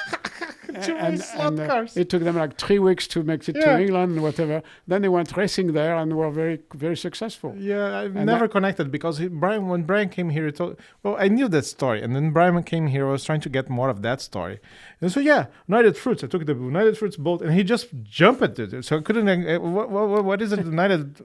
So now I know. Yes, and again, the story is told in a book, by Slot Car Dreams. It's a good book. It's a good book. link is below. Yes, I can't even remember what's in a book because there is so much in it. It's a big book. Yeah, it's a big book. 15 years in the making. Pretty much so, because we were talking about Scott and his problem in 2008. Then at the time, I was so busy working for him to organize all the collection and everything, I had no time to do anything else. So I slowly went back to writing the book step by step. And between 2010 and 2020, so many new things came out that I had no idea. That was the beginning of Slot.it, NSR, the whole Italy stuff. Yes, except that I couldn't care less about what was going on in the 30-second modern market. I was looking for old stuff. If you ask me today about knowledge about what you are selling today, I have no knowledge whatsoever. I don't know what is selling, what is not selling. I don't know what is good, what is not good. I know Mauricio Ferrari is a very good friend of mine, but I don't know what he makes. I know he makes slot cars, 30 with magnets. Yeah, with magnets. But not the way I would have designed a car with magnet, but he's happy with it. It's doing good. More power to him.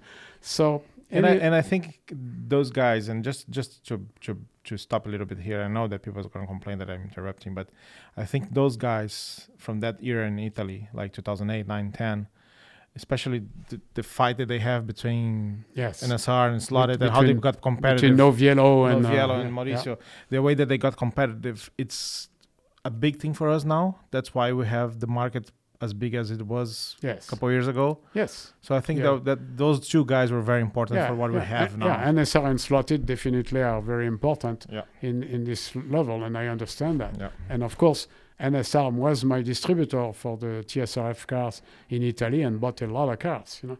So Didn't know that. yeah, so and the guy loved the cars, but with a magnet because he could sell them to kids and the kids could drive them because they are so easy to drive, you know.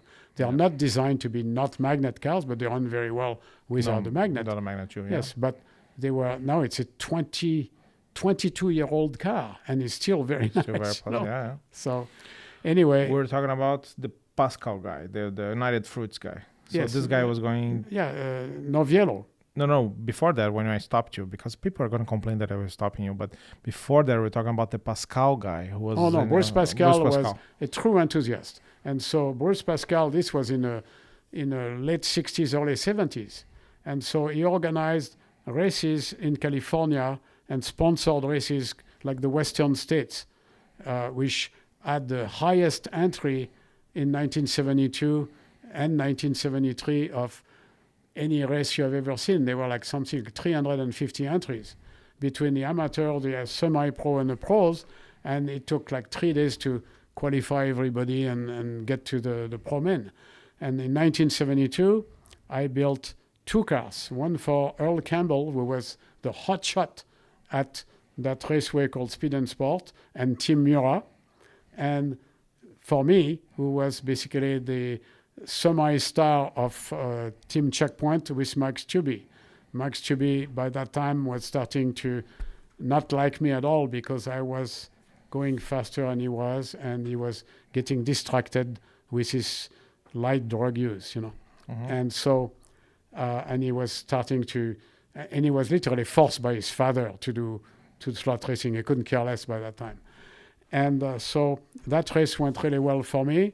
Earl Campbell won, set quickest time with one of my chassis. So semi-pro guy set quickest time and won the race with my chassis.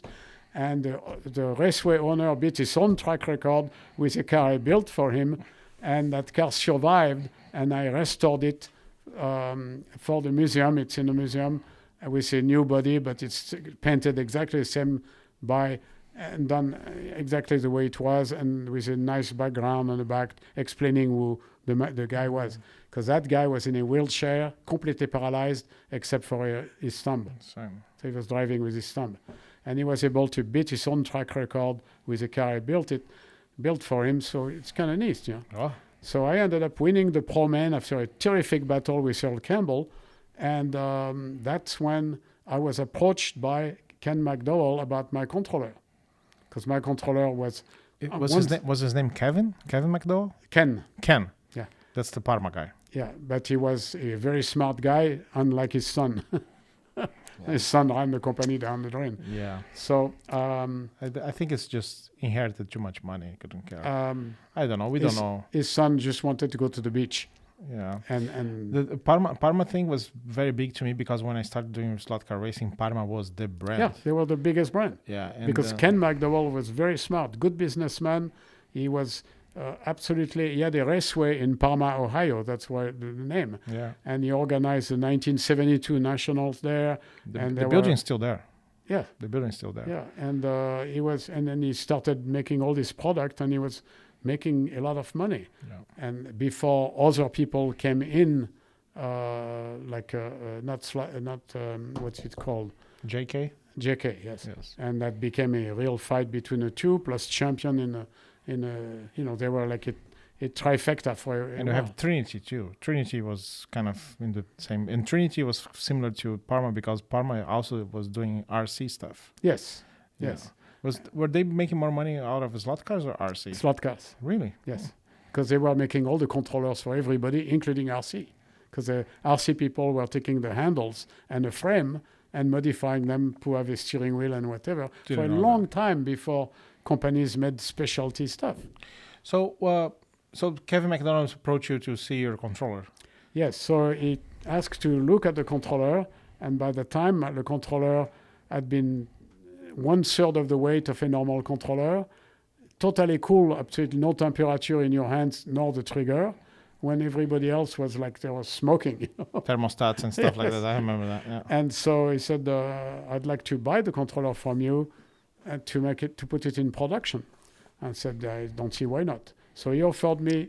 But your controller was made of aluminum, right? Not plastic. No, it never was plastic. It was always aluminum with the plastic handles. Do you still have it?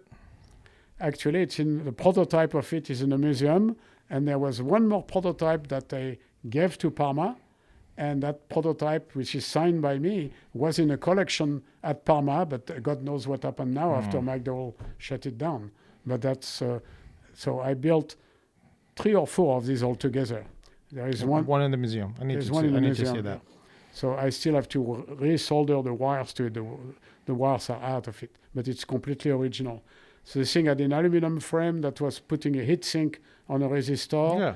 It used what's called a green bolt. Bob Green was making these bolts for the resistor with finned nuts, beautiful ones. So that was called a green bolt. The green bolt. And so you could hold the resistor with that. So you designed the whole controller. Yeah? I thought you designed the whole controller. I Yes. thought it was just a handle. No, the whole thing. Okay.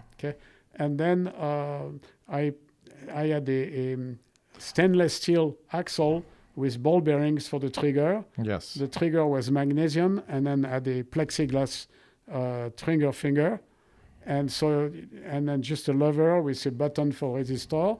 And then instead of having the big micro switches like in the past, it had points. One for the brakes, one for full power. Just bypass the current. Yeah. And I had already designed a controller like this for Cox, for a slot car set, that had brass contacts like this, bypassing the resistor. So full power on brakes, full power on full power. It was fun. So I have a question for you. Like the story that I know is that you designed the handle, the famous Parma handle. And then I'm curious because that handle you can see on the rust kit, and the rust kit was Those a are leather. rust kit handles. Yes, the rust kit handles were made in polystyrene under rust kit. And then when Parma bought the controller from Jim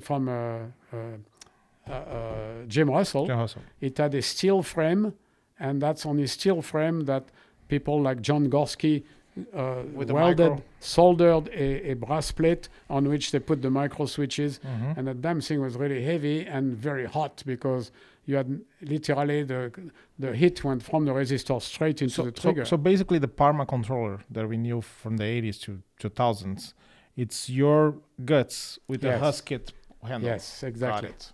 Got it. And the Ruskit handles now made of Lexan instead of polystyrene. Yes. Yes. So that's exactly what it is. I have a sad story to tell about the controller, the Parma controller.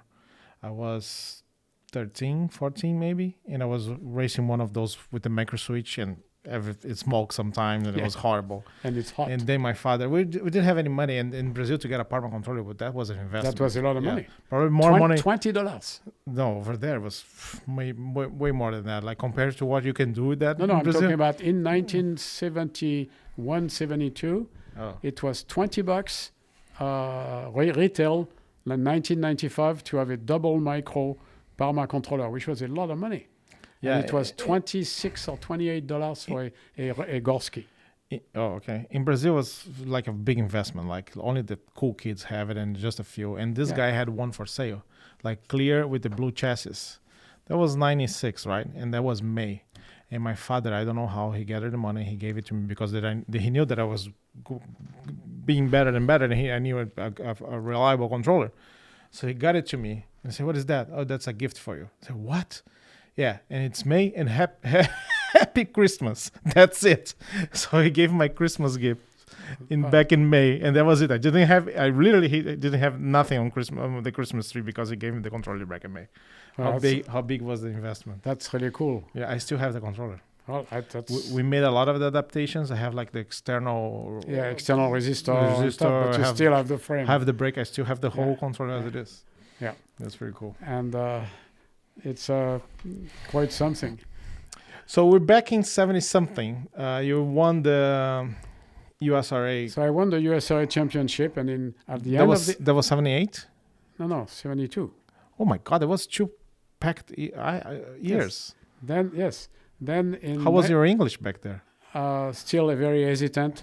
I got a raceway owner in Tucson really pissed off at me because he couldn't. My accent was so bad at the time that he couldn't distinguish if I would say that these guys are a big hassle or if they are assholes. Assholes. Or both will serve. And the guy was like a ultra right-wing Christian and whatever, and he chased me out of the store. Because of her accent. And you have a good relationship with those guys that you have now, like Brian, Mentori? Oh, absolutely. Yeah? Brian is my friend. John Anderson is my friend. We have a lot of respect for each other. But back at then, they were accommodating. Brian was no longer racing. Brian at the time was a he mechanic for John Surtees in England. That's true. He told this story here. And Tori Anderson had gone motocross racing. And so what was left were the Stubies were still there, but there was a whole new pack of people, such as Al Campbell, Jim and John and his brother Aguirre's out of San Francisco, like a whole new generation. Bob Emmott was no longer hardly any racing at all. But we all kind of came back in the 1990s somehow. In 1994, after I was just about selling my company in 1994. The nationals were in Van Nuys, and I was invited by the guy who was working for Parma at the time. Can't remember his name. To drive cars he built for me. There was a NASCAR car, a Eurosport, and a box stop or whatever that box stock, whatever. 3 or 4 cars. I still have the cars, by the way. And I went there and nearly won the NASCAR. And my own team crew put me on the wrong lane at the lane change, and when power came back, destroyed the car. No, So, that happens. and there was 1 hit to go, and I was leading by about 3 laps. So, but that was my coming back. Yeah. I had not driven a slot car since between 1974 and 1994. None whatsoever. So it was good. I actually drove a Tim Cayman wing car and immediately went like 2.5 seconds a lap, at the time where you would qualify in about 2.1, 2.2. John Lester of Cayman loaned me the car so I could make a few laps, and I was amazed. I mean, the fastest I had ever gone before was when I held the world record at the time at 3:30 something, So that must be a funny moment for you, because you've been like frozen for 20 years, and you come back, you have wing cars and Eurosports and stuff like that. You're just, what are you guys doing? Yes, so much faster and so much different. So much different because of the cobalt motors. Motor, We had the ceramic magnet motors, and those things were big, bulky. You had to build a heavy car to carry the motor, literally.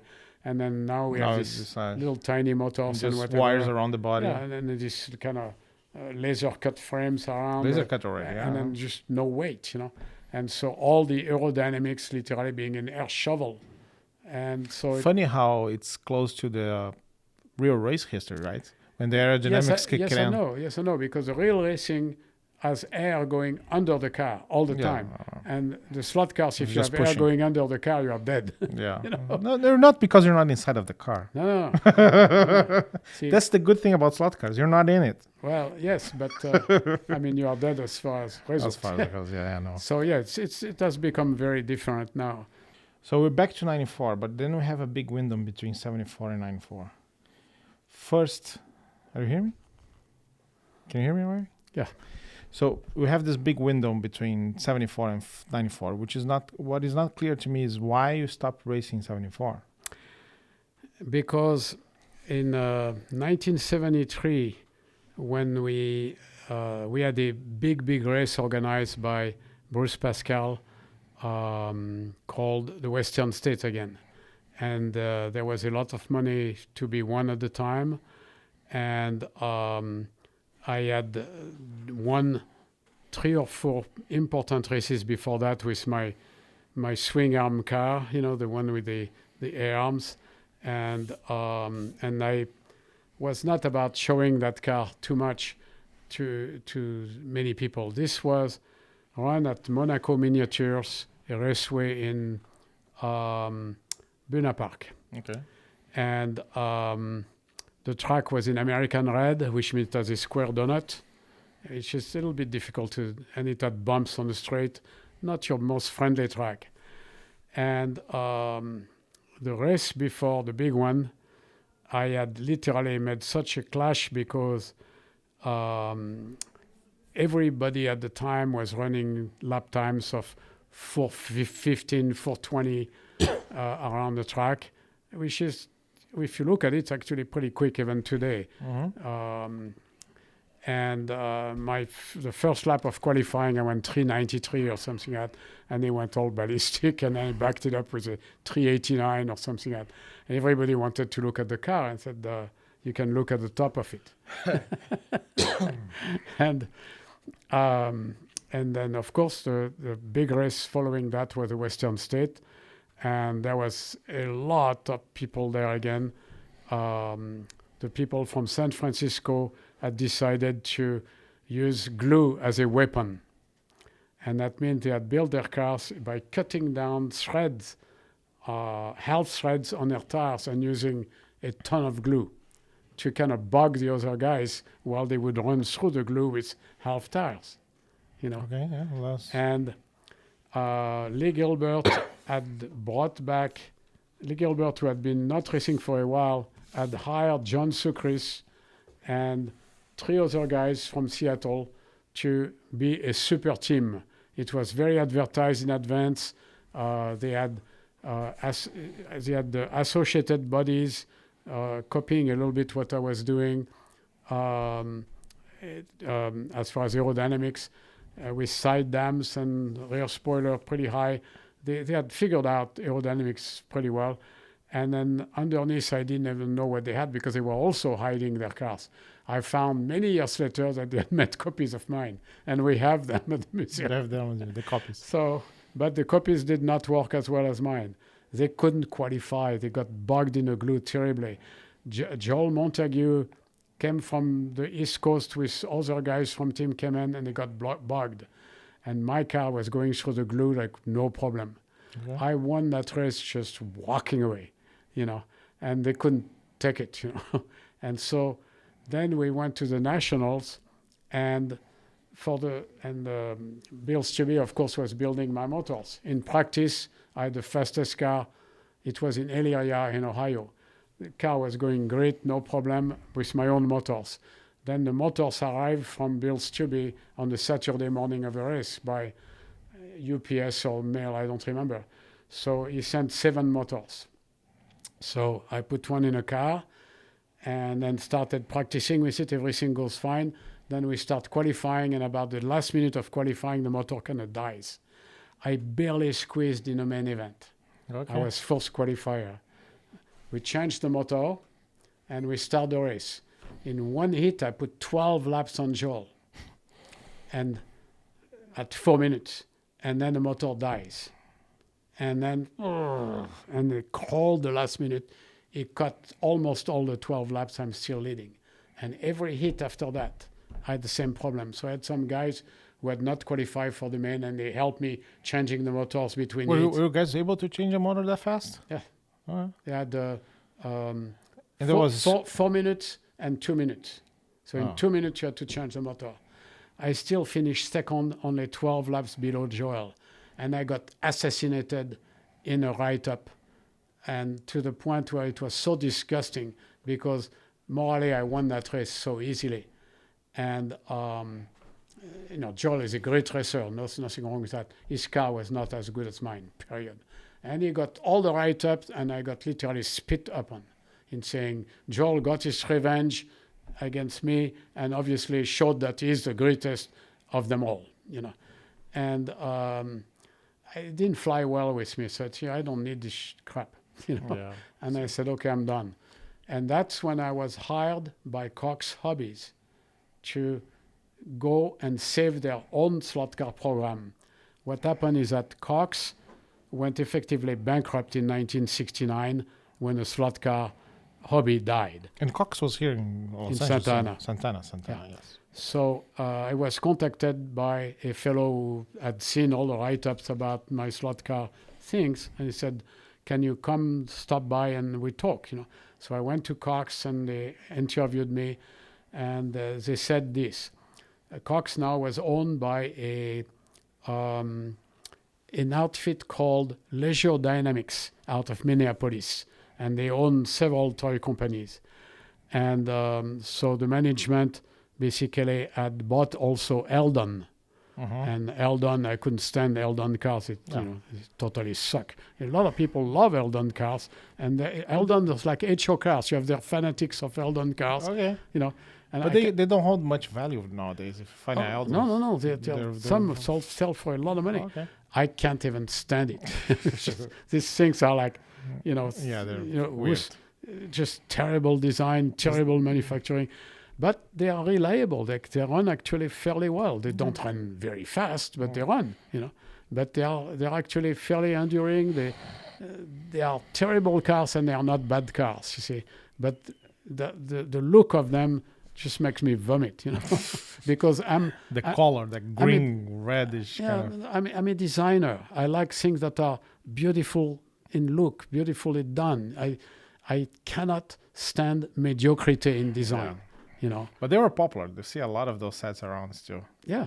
So anyway, what happened is that Cox had been bombarded with the Eldon slot car program, while Eldon was now making office furniture in plastic. And really weird things. So anyway, they gave me the Eldon things, and Cox had already gone into 2 years of production of angle winder plastic chassis Eldon cars with those big Porsche 917 30, like this one behind you, super heavy bodies, very narrow, because the track was very narrow, so it could not have very wide cars. And then they had older cars like Camaros and a Volkswagen Barra Bug and stuff like that, Absolute crapoid as far as I'm concerned. And so they asked me, what would you do? And so I wrote by hand. I didn't even know how to type, I wrote by hand a report of about 15 pages of everything that was wrong and how to fix it. And so I gave that to them and said, so they called me back a few days later and said, we would like to hire you. Good. And so they offered me very good money and a possibility for me of getting a green card. Okay. Which, of course, by that time I was still hunting for a green card. I had, of course, a lawyer representing me. I was not in illegal because we had already filed since the very first day I was there, or close to the first day. So I said, you need smaller cars, and I have an idea for you, cars with magnet traction. And so we built a couple prototypes out of polystyrene and with a floating pan and whatever, and they saw them driving on a little Eldon track and said, this is absolutely great. Okay. So that's what we're going to do. The toy is working now. Yes. So they had no problem with the magnet traction. They looked for if it was patented. They found the Lionel patent, but there was no other patent on it. So we decided, let's go for it. So we built I think there were a total of 8 bodies, and then they started making sets, like 3 sets the first year. So there's a Cox. Yes. Okay. And they were small cars, about 40th scale, magnet traction on the back. There was an Indy set with a 72 Eagle and a 72 McLaren. Pretty little cars. They were toys, but they were nice looking. Okay. The tooling had been done by Lloyd Asbury again, from my drawings. Then we had a stock car set with an AMC Matador, the Penske car, and that's how I met Roger Penske. I was invited to the NASCAR race at Riverside in the pits with Penske. That's cool. And at the time it was very manual. There was no, the Penske was right there and helping change the tires, Well, he's not helping change the tires. He's still there at the pits. Yes. Yeah. But I mean, now he's kind of still the team manager in the pits. But at the time, he was literally hands-on. Yes. It was extraordinary. Yeah. So that was cool. And then we had a GT set with a Bob Sharp Datsun, the white, blue, and red, and a Porsche RSR, the one that Peter Gregg won the 24 hours at Daytona in early '73. So that's the orange car, no? Yes, the white with orange and red. The white with red and blue stripe. Okay, that's the 59 car, the garage car. Okay. And so, and everything was going fine, except that we forgot to ask Peter Gregg and Brumos about their acceptation of that. So Peter Gregg, who was a patented asshole, if you've ever seen one, immediately sued the company. And so we solved that very quickly. I said, look, we didn't even know or anything like that. And so what would you like? So we settled for $500 and 5 sets of cars. So that must be one of the very first patents, Yes. trying to use real race cars to slot cars. Yeah, well, actually, I tell in a book the story of how all that happened as far as the patents on cars. That there was a fellow out of Scotland who had obtained from McLaren, Brabham, Lotus, Cooper, and other companies the right to license their image to people making model cars. Yeah. That's how it all started. Yeah, I've been trying to study that because we've been doing a lot of cars, special editions to Electric Dreams, and each country in Europe has like a different rule. Yeah, like in Italy, if it's a model or if it's a mimic. Here, it's terrible. It's completely... Like every sticker, everything, you have a little tiny... you have and then you have companies and legal guys who you need to hire to go after the companies. It's a nightmare. So it's not worth it, Yeah, right now we have Formula 1 kind of coming back and very popular, which could help us to bring slot cars back. And Carrera lost the license like 4 or 5 years ago. So nobody has like a proper modern Formula 1 car. No, because you can't, because it's too expensive. You only have plain colors in generic cars and nobody kind of like it. Yeah, exactly. And this is one of the problems that the real car manufacturers do not realize. They love those model cars when they see them, but they don't realize that they are putting barriers across manufacturers that stop the manufacturers from making them. And it's stupid. And in a very short future, we're stopping kids to have it and create your brand and have like any emotional reason to have those cars later on. And every time that lawyers are involved, there is problem, there is trouble. Yeah. See, William Shakespeare had this play about something I don't remember this minute. My wife would know, and where one of the actors say, "First thing, we kill all the lawyers." First thing. And first thing, we kill all the lawyers. And this was 400 years ago. Yeah. And it has not changed. Does not change. The lawyers sound like it's very good when a lawyer is on your side and you are being sued by somebody and you are fighting. Yeah. But unfortunately, lawyers are a hamperment into human progress today. Yeah. No, I agree. The slot car thing, I agree that the guy who's originally built the car or originally raced the car or originally designed the car should make some money out of a product that's only being sold because it's based on something that guy created a couple X years ago. But should be like a more like a standard rule or a share, whatever, because it's so hard. But it can happen. Let me explain you with, the Ostorero Lotuses. Remember that? Yeah. Okay. The Ostoreros wanted to make a Lotus 49 and then Lotus Indy cars and stuff like that, the Lotus 38. And that's the Jim Clark car, right? Yes, Jim Clark car. And they asked me, what do we do? And said, let me deal with that. And of course, I was in full vintage racing at the time. I had several cars, a beautiful Brabham BT8 sports racer, I had that Cooper Climax Indy car, and very good friend with these people going to Goodwood and stuff like that, being invited all the time by Lord March, all the expenses paid, sleeping in a castle, and rubbing elbows with John Surtees or Jack Brabham, it's neat, Yeah. So anyway, I met Clive Chapman, the son of Colin Chapman. And I went to see Clive and said, look, I have this guy in Italy, he's just a small manufacturer. He would like to make little slot cars of the Lotus 38, maybe 400 or 600 pieces maximum. is it possible to find some kind of an agreement? And Clive said, absolutely, no problem. Just, tell me what you need. And said, can we work on a 5% royalty of the gross? And said, yeah, good. No contract signed or anything. Go for it.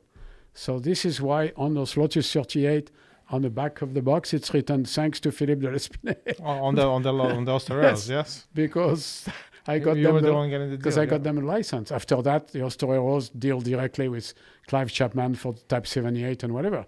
But in my private collection, I have a gold Lotus Formula One and a gold Lotus 38. That the Ostereros sent you. Yes, that they made specially for Daniel, me. And there is only one. Daniel. So we currently, I can confess this here, like we're doing Fly from Spain is doing a car based on Magnus Walker's car. You know who Magnus Walker is? Magnus Walker is a guy who is not a street racer. He was a racer and he has this car who is like a Porsche 911. And he made a video like 20 years ago and he starts a whole car culture behind this guy. This guy is super cool. He designed clothes. He has this big Porsche collection. And he has one iconic car, which is the 277. It's a Porsche, which is like a rot hod with a bigger engine in the back. And the Porsche has three colors and it has the number 277 in the back. This guy made deals with Hot Wheels. He has his car produced with Hot Wheels. Even Nike make a tennis shoes based on his car design. So it's a cool guy. He's local. He's here in downtown LA. It's based on a 911 design? On a 911 design. So what's the name of the guy again? Magnus Walker. Yes. Magnus Walker. Yes, he has two reputations. Of the greatest guy in the world, making the most fantastic cars, or the biggest asshole that ever lived. I hope he's the biggest go. So yeah. I contacted a common friend who knows him, and he gave him the email. It turns out it was the same email that I had before. And I emailed him several times because Fly is doing a very nice job, and he's going to reproduce the car. And I'm trying to bring Magnus over to say, look, that's a cool thing going on. Tell me how much you want it, because I don't want to make only 200. I believe that we can make 1,000. And this guy has been very difficult. It's just like he has a new presentation here, the Pearson, with all his cars. So you're going to make it? I don't know. He said I'm going to think about it. But the thing is, has been like a month now. Yeah. Okay. And I think Fly's going to put in production. I will tell you that something privately after, but he has stories with other people that didn't go well at all. Yeah. Okay. Yeah. Unfortunately, he makes this pretty nice looking cars and that turn out to be monsters, and a lot of people are not happy about him, and a lot of things that he that's like with everybody, right? Everybody has their haters. No, there are stories that are genuine. Okay. Yeah. Anyway, It doesn't matter. Anyway, it's a local guy who's literally like blocks away from here, and who could just stop by or just let me know when I can meet and talk about it. But and he wouldn't. Doesn't happen. And the Spanish guy is like, can you help me? Of course I can help. He's right here. I met him several times in car shows. I spoke with him several times. I have his email. I have a friend in common talk to him. Doesn't go through. This is the complete opposite of a guy like Clive Chapman, who is just absolutely super nice. Yeah. People like this, or other people in a real car world that would have absolutely no problem with you doing stuff like that. Unfortunately, there are too many lawyers in between. They should be proud that we were going to be making a miniature out of his car. Yes. Slot car, helping the slot cars. It's pretty cool activity. Yes. And then you have the Peter Greggs of the world that basically sue you. And then you have to kind of smooth them down. Say, no, don't, It's bad. So anyway, Cox, coming back. Cox sold a lot of these sets, about 200 and some thousand The sets. ones that you design in smaller cars, 8 different models with the Magna and all. Yes, and so they sold a lot of these, but Cox also was being pillaged by the main company, Leisure Dynamics. They were taking all the cash out of the company to bolster their other companies that were failing. And eventually, by 1982, the whole thing collapsed completely. They were in bankruptcy, and again... And so Cox no longer exists until 1992. Because what happened is that in 1982 they collapsed. Okay, and then the vice president, who had been the guy negotiating with Jim Hall, by the way, for the licensing on the 1960s cars, bought the assets of the company in bankruptcy and started the company again. And then he ran it for 6-7 years, and then he was retiring. He was old, so he sold the company to Estes Rockets in Colorado, and Estes ran it into the ground, and it no longer exists. Well, it's even if it try to come back, it's going to be hard to launch a company called Cox nowadays, right? Believe me or not, the actual trademark is owned by a guy in Japan. Okay. We sell stuff under the name Cox in Japan. Okay. But it's not the same. It's just it's another other product. So, and it's really sad because it was a great company. But we stay working there from 74 to 90 to 92 no, to no, 82. No. I left in 1977 to create my own company. Okay. And then that's the company. Yes, Stand 21 from 1982, but between 77 and 1982, making racing wheels, and then more and more production wheels for sports cars. Like we did a ton of Porsche turbo wheels at the time, big wide wheels on the back with those Pirelli 345 wide, you know. Mm-hmm. We did a lot of wheels for Ferrari 308. I mean, it was really a good market. And at one time, in about 1991, I had 52 employees in the company. Okay, and Yes. the company was in Santa Ana. Yes, in Tustin. Tustin. It was becoming to be a nightmare for me of management. That's why you have a relation with Dick Marconi. Yes. Okay. Yeah, Dick Marconi actually bought one of my race cars. Okay. At the time, I had a flotilla of race cars, and I had a Chevron B34 Formula Atlantic. You had a Chevron. Yes, driven by... Formula Atlantic one. Yeah, it was a pink car sponsored by a company making condoms called Exciter. Exciter. Yes, a Canadian company. The car was pink and driven by Keke Rosberg. Really? And he had a fantastic fight with Gilles Villeneuve in Atlantic. So And Formula Atlantic is the same car that Scott has, the Interscope car.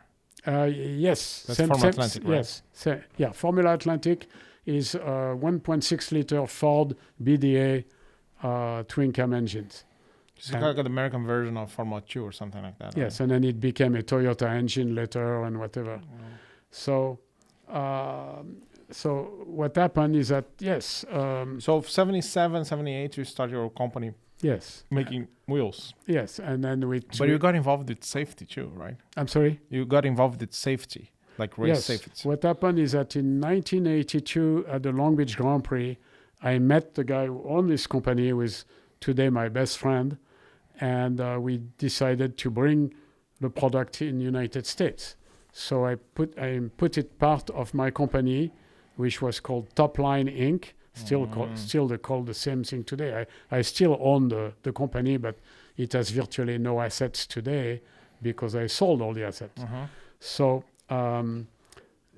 effectively, we put Stand 21 on the map, and at the time, I had a terrific fight with the guy who was Mr. Safety in the United States, Bill Simpson.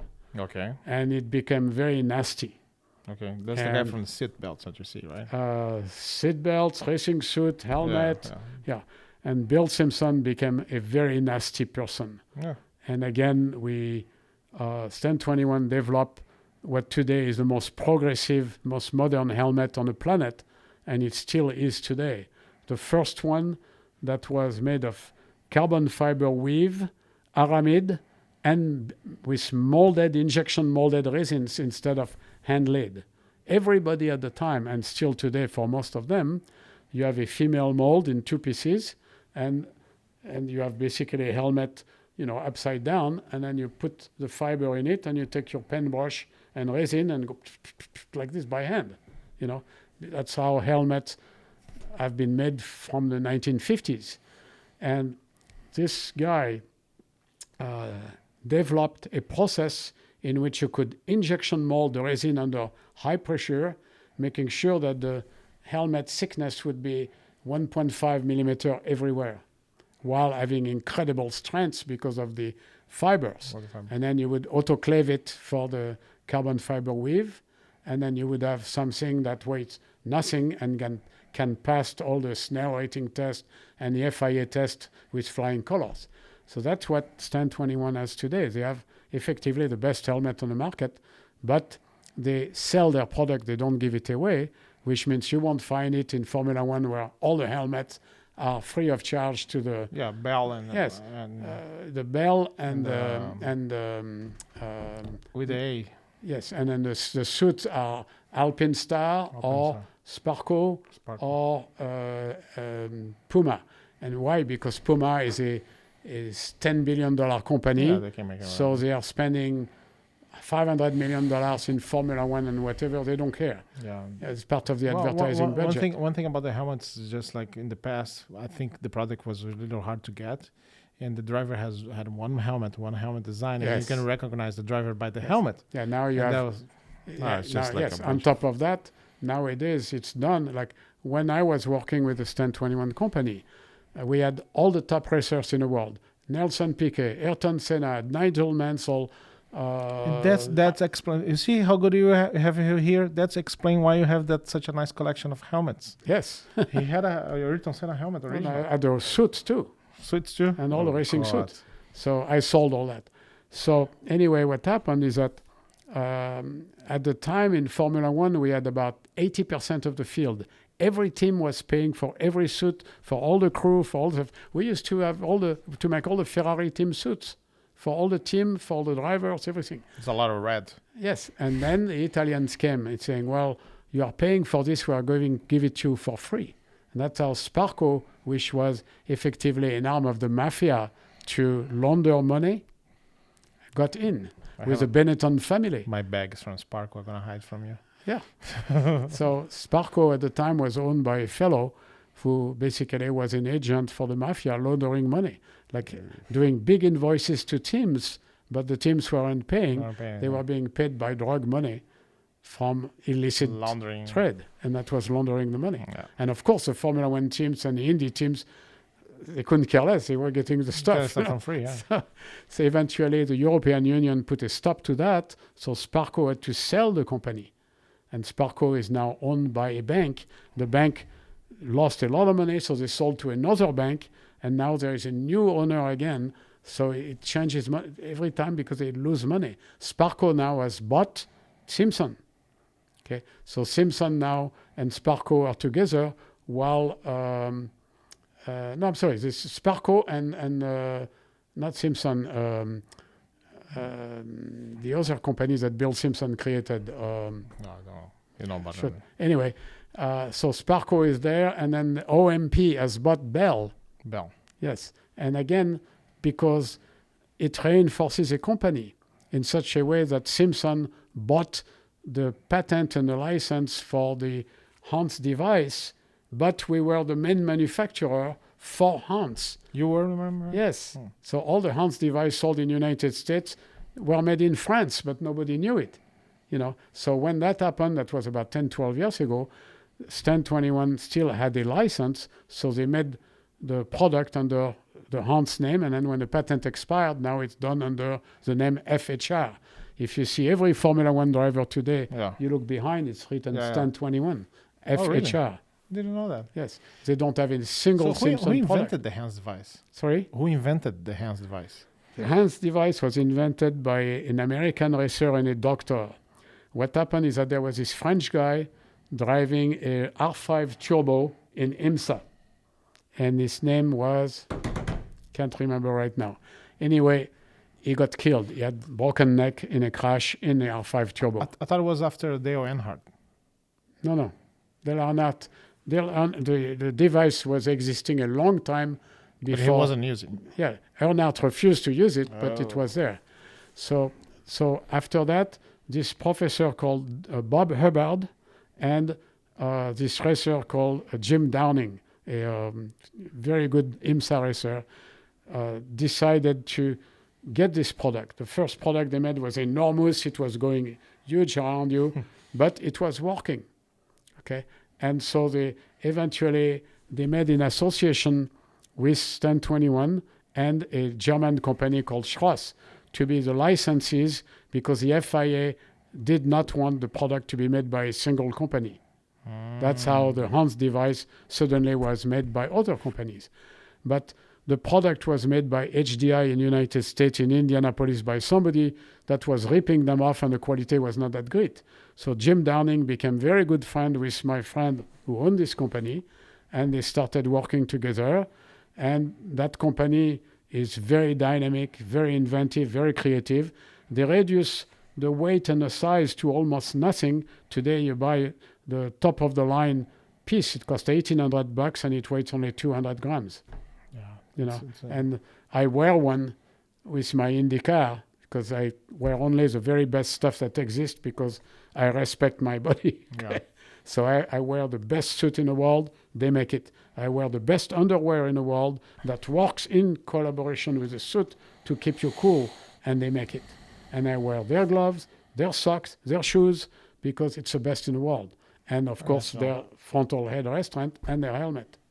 Yeah, the hands device is just like it's not a simple idea. It was, of course, well developed, but it's just to save you from a very simple hit. Since the device exists, no one died From the wearing neck. the device from a broken neck. Yeah. And believe me, at the time, at Indianapolis, every year we had people dying with broken necks.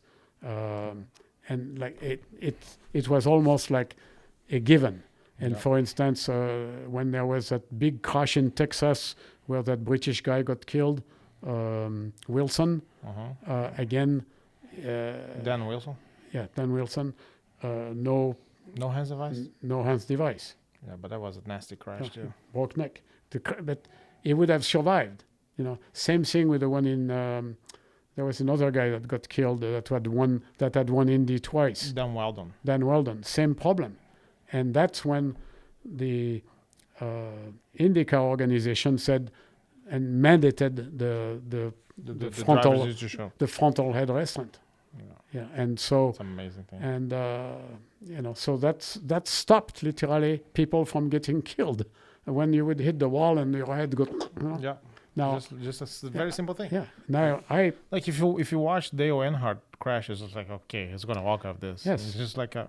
Yes, but they blamed also the wrong thing. You know, they blamed the safety belt. So the Earnhardt family sued everybody, and so the problem with the safety belt is that at the time the Simpson product were not of the highest quality. They were made in Torrance right here. He had a shop by the airport, and you could see some of the safety belt. The thread was not going all the way through where it loops together. And what happened is that when it crashed, the safety belt broke its thread. But it's not because it broke the thread, because the impact had sufficient amount of G's that the nylon thread melted under the friction.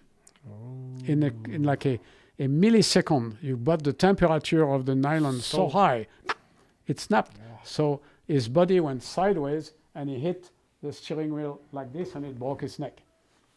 If it was front, and never gonna hit it. Yes, and that's what happened. But if you read the report, you have a tough time to decide what is what, because the guys who did the reporting were not really that aware of what's going on. And eventually there was an American scientist and doctor with I am a member of this safety foundation called RacingGoesSafer.org. And one of our founding members, who has passed away unfortunately since, was the guy who investigated the accident at the 1992 Indy 500 when everybody crashed because of cold tires, and they went in the wall and broke their feet and their legs and stuff like that. There were like about 15 guys that kissed the wall that year, and leg injuries, feet injuries, because the feet were ahead of the front axle. 1992. I was there at Indy. The feet was ahead of the axle. So yes. So because the Indy cars had been built that way, the guys were very forward. Formula One were the same. So anyway, what happened immediately after his report? He said you need to build a structure ahead of the axle, a collapsible structure to protect the feet. Yeah, and also PK. Yes, and at the same time, we were making safety belts at the time, and he was insisting the safety belt must have any elasticity whatsoever, and we decided this is not good because if you have no elasticity, the head will be projected forward, and then you will break your neck. You need some kind of flexibility, like a rubber band, and then it stops, you know. And so what happened to me personally is that I crashed a car at Fontana at over 150 miles per hour in turn 3. What kind of car? We broke a stub axle. This was 15 years ago. What kind of car? It was a vintage A.J. Watson IndyCar rear engine, mid-engine. And I was breaking it in for a guy who had just finished the restoration. Breaking it in on 150. Well, I mean, these cars go pretty fast. You know? I mean, an IndyCar at the time goes, you know, top speed was way over 200 already, you know. And the Eagle I drove until recently, top speed is 245. Yeah. You know, so. I saw you driving that thing in Indianapolis. Yes. Yeah. And so I quit. I'm done. I'm parked now. Have you sold that car? I sold the car because I'm going to be 80 years old. Okay. And it's very physical to drive this car. I've got some arthritis. I've got my hearing. You don't need to give excuses. You sold the car. That's fine. Yeah, but you know you are old when you wake up in the morning. You know, so it was time to quit, and I came back to my first love, which is motorcycle racing. Anyway, so that doesn't help. Well, that's more dangerous. Well, yes, it's dangerous if you race, but you don't have to. So, and it's less physically tiring than driving a car with no power steering with tires that wide on a road course. Yeah, on the road course. Yeah, and even on an oval, it's very physical because that car was a Gurney Eagle, right? Yeah. What year was that? 1972. Turbo Offie. You have anything from 800 to 1400 horsepower, depending of how you turn the boost. Who drove the car originally? Who drove the car? Bobby Unser. Bobby Unser. Yeah, it was a car made of spare parts from the team. I just found out that Bobby Unser passed, and then his brother passed like 6 months later. Well, they were old. I know. You get old, you die, especially if you have a lot of miles on you. You know, so some of these guys last forever. Some others, you know, just friends of mine just recently, previous motorcycle racers, whatever, who have like 60 broken bones and whatever, you know, over their career, and they are 68 years old, and boom, they die, you know, because they have too many miles. Too many miles. The miles are too fast miles. Yes. Philippe, I think we spoke a lot, and I could stay here for you, talk to you like for 4 years, and I'm pretty sure that we're gonna have the opportunity to bring more stuff. Sure. But it's a lot. Yeah. It's a lot. I could like we stopped this story in 78, and then we spoke a little bit about your work at Cox.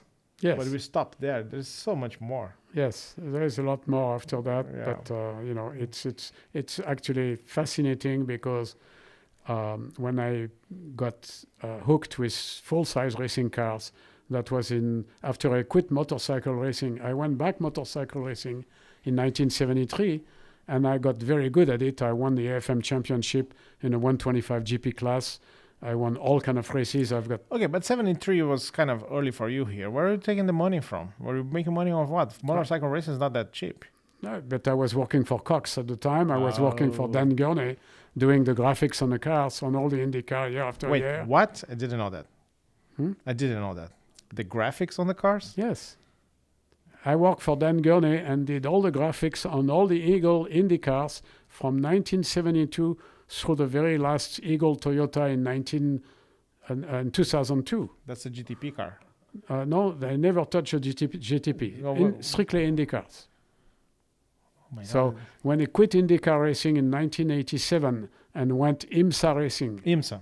Yes, they went Toyota GTU, then Toyota GTO, and then Toyota GTP. I was not involved at all. Oh, okay. Then when the IndyCars came, the program for the Indy with Toyota came, I was called back and said, would you do the graphics on this car?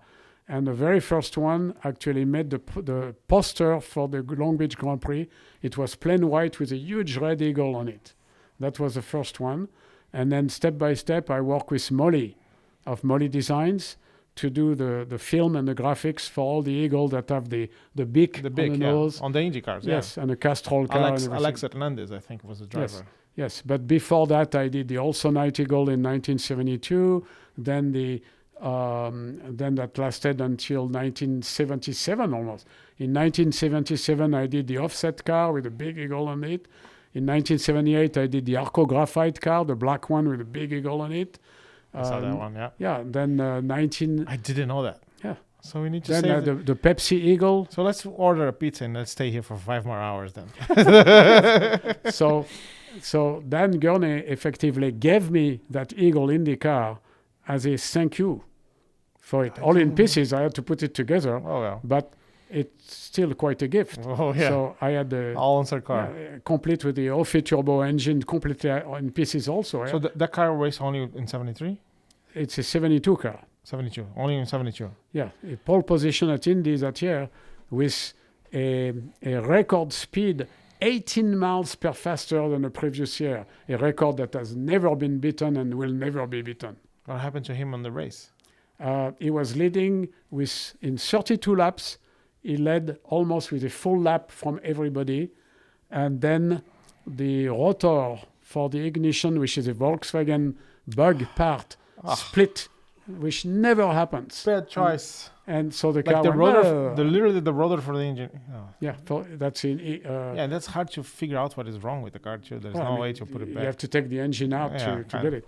So at that time, Jerry Grant with the other factory car, which was purple and called the Mystery Eagle, because the sponsor had fallen through, written a bad $100,000 check. He was leading with a lap ahead of Mark Donoghue with the McLaren. McLaren, yeah. 12 laps to go. He runs over debris and the front right goes flat. Start losing pressure. So he goes into the pit and the radio communication didn't work anymore. So he goes into pit row and then he's pointing out of the tire, and the crew could not hear what he says. The radio was not working, so they tried to fill him up with fuel. But then he pointed to the tire. So eventually they realized, changed the tire, and he gets out again. He's in second place. He can still catch Donoghue, but there were not enough laps left. He finished second. So then he got protested because he had put a couple of gallons of fuel from not his fuel tank, but Bobby Unser's tank. Ooh. So he got demoted from second to 12th. So that day, I was there. First I saw pole position Bobby, parking his car after 32 laps. Then we have our second car demoted to 12. I cried. I don't cry very often, but I cried. This was such absolute rotten luck. For how long have you been working for them? Like recently? We are still very good friends. I mean, no. For how long have you been working for them to go to the Indy to watch the race? Since 1972. Okay. Yeah, 72 was my first Indy 500. Then I went there every year for a long time. Then I go time to time, but I no longer go because it's too complicated nowadays, and I have no reason to be there. Plus, I hate Indy racing today because the cars really suck. No, the fact that they race in the same cars just my main. They are Italian cars with British-built engines.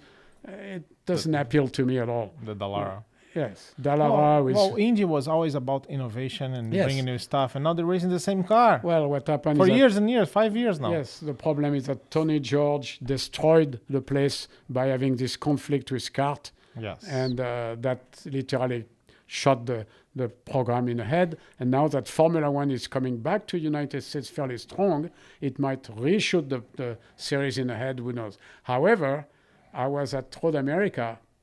For both the IndyCar race and then the big vintage event. And at the IndyCar race and the vintage event, there were at least 150,000 people there. Yeah, wow. So it's not dead yet. Oh, do you think Roger's going to bring it back? It needs a big change on the set of rules. And for that, they need money. And I don't think they have money. No, he's got tons of money. No problem there. Okay. Yeah, but to change 30 cars on the grid. No. This got tons of money. How much do you need to run a Indy team today? Like 3 or 4? You need $1 million to run the 500. Still? Yes. Okay. Because you can lease the car, lease the engine. So I need to lose some weight and save some money? You can't fit in a car. Yeah, no. So lose weight and save some money. That's the guy who bought my Eagle had to go into a severe diet to lose enough weight to fit in a car. Okay. Yeah. And now he's afraid of the car because when a turbo comes on, it's very violent. And the biggest thing he had ever driven before was a Formula Mazda or something like that. So when the boost comes in, he panics a little bit. You see, he has to get used to it. But you need to be extremely disciplined to drive this car, you know. And I have a long racing experience on both 2 and 4 wheels, so it's okay. But even the first time I was in that car, it's quite a step from a 600 horsepower car to a 1200 horsepower car that weighs half the weight of the 600. 1200. Yeah. So, and remember, these cars have this there's a 2.6 liter 4-cylinder engine with a turbo that big that pushed that much torque that is just phenomenal, you know. If they had not... 1200. Yeah. 1400 on a dyno, you know. And at that point, if you keep the engine together, you might qualify 1 lap, but then you better turn the boost real quick, you know, because it's ready to explode. There was a guy who crashed one of those cars in the Indy. Oh, plenty of them. The son of the guy, right? The son of the guy who crashed. There were 2020, There were about 15 guys killed into cars powered by OFI turbos. No, I mean on the classic races back like 2 years ago. Some kid crashed one. Yes, at Indianapolis. Oh, God, but that was a mismanagement on the part of the Indianapolis Museum. They had some clown running the show. They never verified the bracelets for the people, the drivers that were qualified. And one of the father who was qualified to drive a car, it was an old 1968 Eagle. Beautiful car. Gorgeous paint work done by one of the best painters, I don't remember his name, in Los Angeles right here. Anyway, the guy who used to paint A.J. Foyt's Lotuses and stuff. Beautiful painter. Anyway, the car had been driven the day before by by an experienced IndyCar driver and deemed unsafe, and said, "Don't drive this car." The rear tires were the same as the front because they couldn't get the wide tires for the rear. They were old Firestone tires that were rock hard dry, and when the guy was driving the car, the shift lever stayed in his hand. So he parked the car and said, "You're missing some bolts here. This is absolutely unsafe. This car needs to complete restoration, to put it back in shape." The guy put his son, who is a gung-ho fighter jet pilot in the U.S. Air Force, to drive the car. I was following the guy. Oh, you were there. I was following the guy. He comes out of turn 2 and steps on it. I mean, like, whoop, you know. And the car went whoop, whoop, and boom in a wall. So damaged his feet very badly. Fortunately, the car, there was a fire, but it was quickly extinguished. But, you know, it's total stupidity in every part. From the museum, who is run by idiots, from the father, who is an idiot, and from the son, who is even a bigger idiot. So the guy was running front tires in the rear. Yeah. Oh, God. I mean, if you do that, you drive nice and easy. Well, you know, we don't even drive. Like right? I drove at Pittsburgh. You know, at Pittsburgh, it is so twisted at times that the car does not steer enough to make the corner unless you make the rear end snap. So every lap, you have to, you know, with that Eagle, you have to compute your turbo pressure to make sure that you have enough to slightly step on the throttle and spin the tire so that it goes sideways so you can make the turn. Just me like entering the freeway. Yes. Yeah. So every lap, and you have one left and one right, you know, to do that. And so it's, you know, and then of course your turbo boost is slow coming, so you have to prepare well in advance. You don't do that, you kiss the wall because you don't turn enough. Don't have enough, yeah. Yeah. So it takes discipline, and To most learn those people things, yeah. who are doing this are either old, incompetent, or undisciplined young guys. You know, it can be. Philippe, thank you very much. I'm pretty sure that we're going to be here again talking more. We stopped in 1978. Yeah. Well, we've jumped to 94, but we still have a lot of stories. I still need to learn a lot about not only this place, but the museum, the collection. I know there's going to be a lot of people commenting and saying, "Oh, how can I do to see the museum?" And of course, you have Yeah, stopped for like 2 years, Yeah, right? I cannot give tours anymore or Yeah. exceptionally because first it's a long drive for me, and second, with my hearing issues, it makes it very difficult. But So again, we need to figure out something because that place it's beautiful, and It is. we're trying to make an effort to literally bring slot car backs, and yeah, that's part I'm of making history, signs for Scott, so every item is identified with little letters so that Scott himself can say what it is. Yeah. I didn't really understand what he needed from me at first, but basically what he wants is just to be able to explain to people who are visiting by quickly looking at it what it is, because he doesn't remember. Yeah. And he has been doing this for... But it's impressive how you guys got involved with this and how that big that place it is. It's- and how it's- yeah. pristine it is. And you do understand... Looks like you're entering a Rodeo Drive store. Well, who I am to say that, but I think it needs to Yeah. to enjoy more the things that he already has. But you should know that I still have a few slot cars at home in my collection of tin plate cars and old pre-war Tootsie toys and It's whatever. pretty cool. There is about maybe a dozen slot cars Okay. that are very significant. To you. I have the most perfect Gurney Ford Galaxy by Cox ever made. That's ever the red built. candy one, right? It's What color is that? it's white with a red roof. You know, yeah, the 66 Galaxy stock That's car, and that is the finest one ever built. It was painted by that guy that does all these models now. He was involved with slot cars for a while. The chassis is perfect. I mean, the whole way it's put together, it's absolutely the most perfect one in the world. I offered it to Scott, and he said, it's $2,500, but he wouldn't want it. Okay. That's a And- good price tag. Well, It will increase in a couple of years. if I put it online to sell, it will sell for more. Yeah. Keep it. Yeah, but that's okay. We just sold the Indy car, so you don't Yes. need to sell that now. I don't need the money.